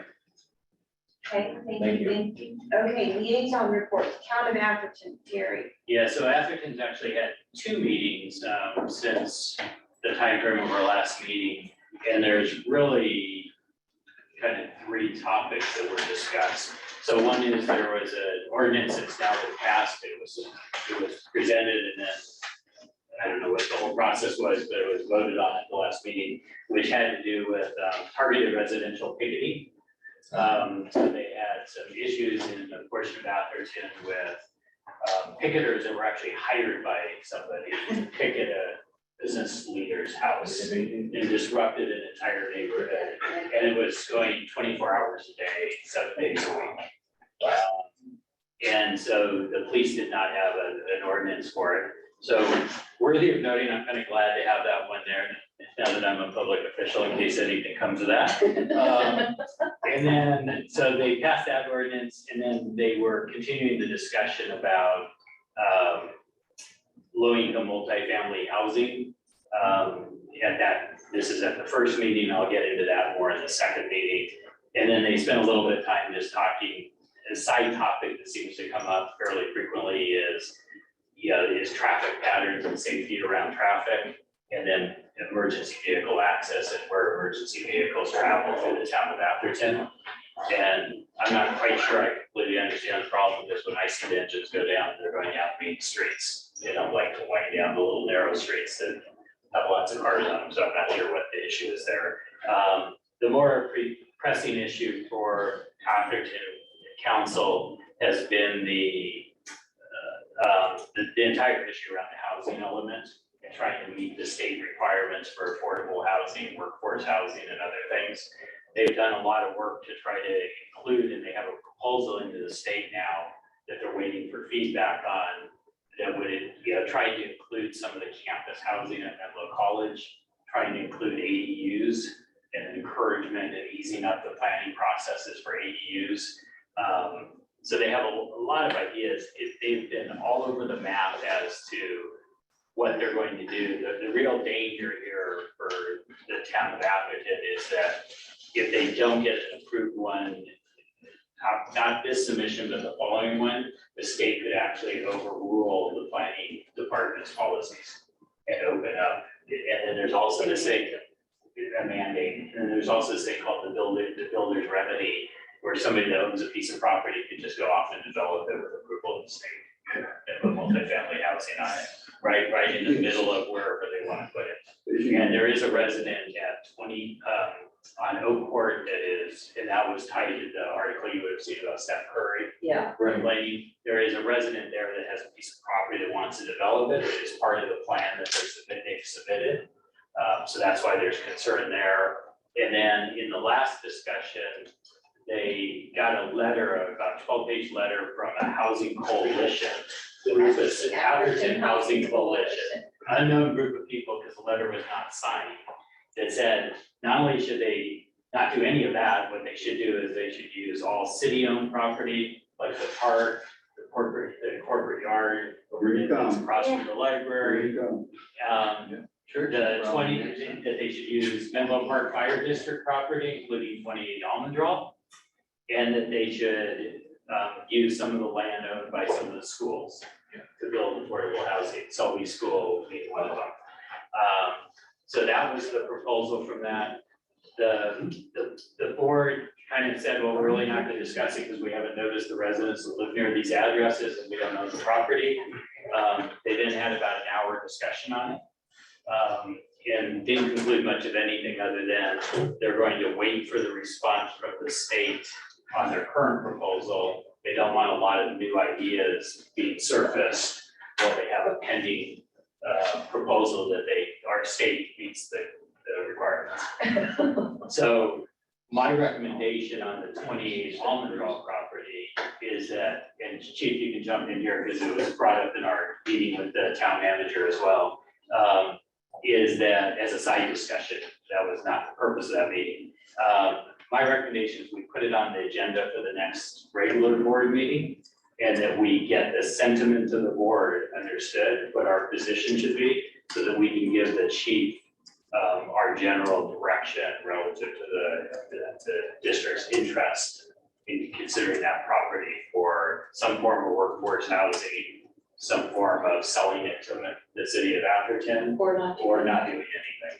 So the chief will ultimately, having seen the discussion, the chief will need direction from the board as to the board's, position on that piece of property. I'd recommend that we put it on the agenda. It will cut, it's not going to go away. Yeah, but so the question is, if we put, and I agree that we should put it on the agenda, but is March too soon? For a staff report or any kind of research you would need to do? It may not be, I don't know, I'm asking. Can I jump in? Yeah. Sure. Yeah, I don't think we need to, nor should you, I think we should go to the level of a full staff report on it versus trying to capture the sentiment of the board and what the board's opinion is of the idea before we even kind of consider staff work or anything else on it. So then would you want messaging for that too, if the press calls, like the chief, for example, because they did call you, the press, that we have the same messaging, and would that be something you would want to include in this direction to the chief and March? I think, yeah, I mean, I think how the chief should, as an outcome of that discussion, have a position that he can state what the view of the district is, which will likely be something along the lines of we've had discussions on it, we're continuing our discussions of it. Okay, You can listen to the YouTube video and hear what we discuss. okay, so do you understand that? George? Sure. Okay. Yeah, I mean, if I'll provide some Yeah, basic information on the property size, how it's zoned, what my current uses are. the current plan, what your plans are, what the plans are for it. You know, we recently awarded a bid for that auxiliary building back there. That would be helpful to hear the board's thoughts. Now, the one legal question I had for Stephen was, there was a lot of discussion at the Atherton meeting that said that in order for them to be able to discuss a particular property, they need to notice the residents within so many feet of that location. Would we fall in order to have a discussion along the lines of what you just described? Okay. Chuck? Well, I think we can discuss it, but I thought the chief was quoted in the paper as saying, sort of restating the rationale for our purchase of the property, what it was intended for. And I think what he said was perfect. I'm not sure we need to say anything more than that. I don't disagree. It would be helpful to talk about it, but to take a position on a proposal that I think is really a joke. I think some Atherton resident said, well, let's put all this out here and then everybody will get all their rough evidence. It just seems to me perhaps we shouldn't spend a lot of time talking about something that's not a serious proposal. I think the danger of not talking about it is that we'll then talk about it when it becomes an issue with a very short fuse on the discussion. Because Atherton, their response to it and all their commentary around it is, it's a part of a proposal that they want to seriously consider. So here's the thing, Chuck, is they called me too, the press called me, and they called the chief, and I think that the way the chief worded his answer or his response was that he, obviously the board has to figure out what our position is and what we're gonna do, right, if anything, I mean, you could do nothing. And so I think what Gary's saying is that that's what we should be having this meeting and discussion about, so that instead of saying, oh, well, I want to get in front of the board and it's the board's decision. you can say the Our board- position could end up being that we're going to wait for a formal proposal from somebody from as to what they Atherton. want to do. Right, Well, If I could just jump in, we're getting a little bit far ahead, Yeah, of yeah, what yeah, was yeah, supposed to yeah. be just a liaison report. Yeah, okay, But so what let I me have do want- Robert say. I do want to say this. Yes, I've been building for housing for almost 25 years. And the danger is too much conversation, too much, because part of right now is debate, to get the conversation going and to get a feel for whether the district, there is any door that's gonna be open to sell that property. Because the Atherton has, it depends on anybody living there, they have what, 435 units of affordable housing that they have to do. And the property where affordable housing, most affordable housing should go is along University, multifamily. All of these are moderate income, it's below moderate, and a few low income units. Okay, so, And Almondra property is just One on the design, they only limited about 3 or 4 units to put on that whole site, which is a drop in the bucket of what they. They have a serious problem. so hold on, so getting Because back it's the to, money that they're gonna right, need. so getting back to the liaison report, Robert, if we're gonna talk, are you suggesting we shouldn't put anything on an agenda? No, I think Gary is right, we need to find out as a board. Okay, then it'll be, Reiterate again our position, right, yeah, because if we decided on the position, that's gonna open the door for other people. okay, so then let's, so Chief, then do you have, well, are we on do we have a consensus if that's the direction that we want to do to give to the chief? The liaison report in a general way, put it on the agenda. Are we in agreement it should go on the agenda? I am, because Atherton is going to ask us for a position on it at some point. Yeah. That's what they said. So, Pretty upfront about it. so let's put. I'm with Robert. I think Well, but until he they said it fire should the go shot, on the agenda. unless they fire a shot over the bow. So you're, Robert is saying it should go on the agenda. yeah, Well, going on an agenda and having talking points. is two Right, things. that's what, yeah, that's And what. and I think those talking points should be what I had sounded like what she's already gave. Right. In terms of what the property, our initial use is, and we would such. Yeah. Because when you go down, start going down that slippery slope of you're thinking about, maybe we can add affordable housing. Okay, so is everyone in agreement that it should go on an agenda so we can figure out the talking points for the chief and the board? Okay, Chuck? Okay, then that's the direction for the liaison. On the agenda. Perfect, thanks, Gary, anything else? no, that's. He's Palo Alto, Robert, No. okay, Menlo, Chuck, I don't have anything. County, Nothing. Rob? Okay, and the JPA, the ambulance JPA, you went to the meeting, right? Yeah, I did. Anything good? AMI gave their report. What did you think of it? I mean, I think there needs to be a lot more accountability. There's a whole bunch of things I think should happen with AMI. Okay. Reports and requests of directors, anything? Chuck? I have an item that involves a personnel matter that I'd like to have about a 30-minute closed session meeting before our next board meeting. I think we're gonna have to have a closed session anyway as part of the, Absent. I don't know about, yes, AFSCME, but also IAF. But there's just some things that I think weren't proper procedures and is a concern, and I'd like to, rather than bring it up in a public forum, I'd like to have a You closed can session. talk off, but you're gonna have to tell the chief what the board or what the item might be, because it hasn't been under the Brown Act exception. Well, it involves the performance of a one or more personnel. So isn't If I could suggest that Yes. maybe you should talk to the chief about putting it on the agenda, or if it involves the chief, maybe you could talk to me about it. Okay. So do you wanna get it to the chief first?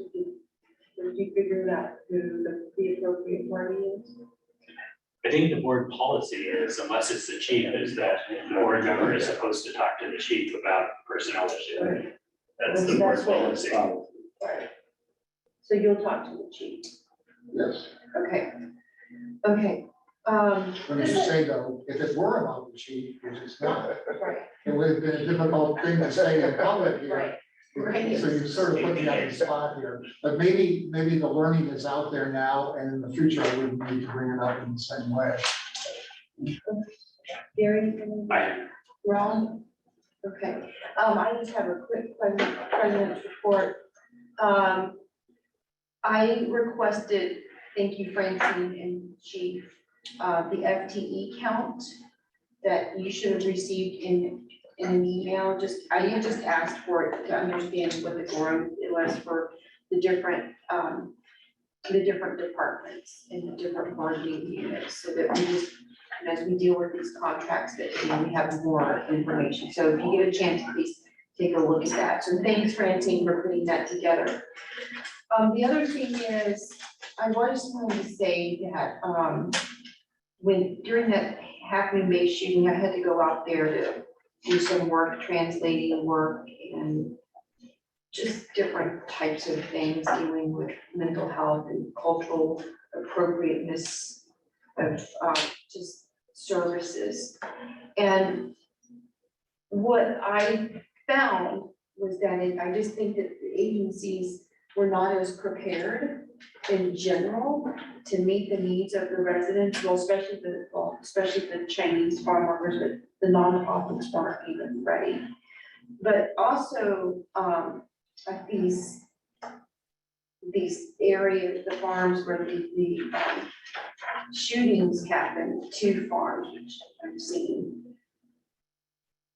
I'm not even sure that, I mean, we used to have these active shooter type of drills. I hate to bring this up now, but is this something that we should look at again? We did this with Facebook, Menlo, what was it, Facebook? No, it was at Menlo School, but the different schools had it. I think MA, Sacred Heart, Menlo, they were all there. And we have so many schools in the district, and I know that there was another scare at Menlo Atherton at one point. And I don't know if this is something that we want to do again. I think the last time we did it was in 2023, probably in 26, was it 19? No, it was not much. Was it 18? Maybe it was in 2018, 2019, somewhere in that time frame. But it just seems like there's this renewed thing that's happening, and I think that MA just had a scare. And it was a drill that involved law enforcement as well, plus the schools, our fire district, and nonprofits like Facebook, and both the ones in our area. So I don't know, I mean, I would just think that we. It was put on by Steve McCully from. From Atherton, yeah, oh, that's right, because Menlo School was in Atherton, right. So I don't know if that's something that's worthwhile to look at again, but I just. It absolutely is. I don't know what our current active shooter refresher training is, but maybe it should be something that's ongoing. I'll double check with staff. Then you coordinate. Firefighters. We have our TAMS team, Yeah, right, and then we do active shooter training in general under force protection and all that stuff. But I'll check and see what it's got. I'm probably more sensitive to that too, so, but yeah, I think that maybe we should revisit that, Every day on the news, unfortunately. yeah. A couple times a day. Yeah, well, yeah, so, I mean, that's pretty much it, but if you think that that's something we should look into, if you can look into. I will. Okay. Are you saying this is something the fire district led in the past? We worked, yeah, back in 2018, 2019, we were, I think Rob and I were there, weren't we? We were at Menlo School. It was at middle school, they had had a drill with Atherton Police Department and this school security that was there at the middle school. But it wasn't just one school, I mean, they had Someone from Sacred Heart. Facebook was there. Yeah. And were we there to provide paramedic support, or in what capacity was the district there? To take out, people who were harmed, or, you know, kids, well. It was a. And there's a whole it's a process whole of process of how protocol. engines get stayed. We have a tactical firefighter program. Tactical unit. They're part of the team and they go in. But I mean, it was like they were there and then the police were protecting the firefighters who were trying to get people out of the building, that kind of thing. But also, Chief, I think that Redwood City Fire did something years ago as well. They had reenactments. I think it- Between the sheriff's office and the city PD, there's been multiple deals that go on all the time. The sheriff's rescue team gets asked off for volunteers.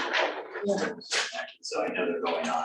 So that's So just, you should figure out how. I don't know when, the last one is that we were involved with. Yeah. Well, that's all I have, so I'll just open up to public comment number 3.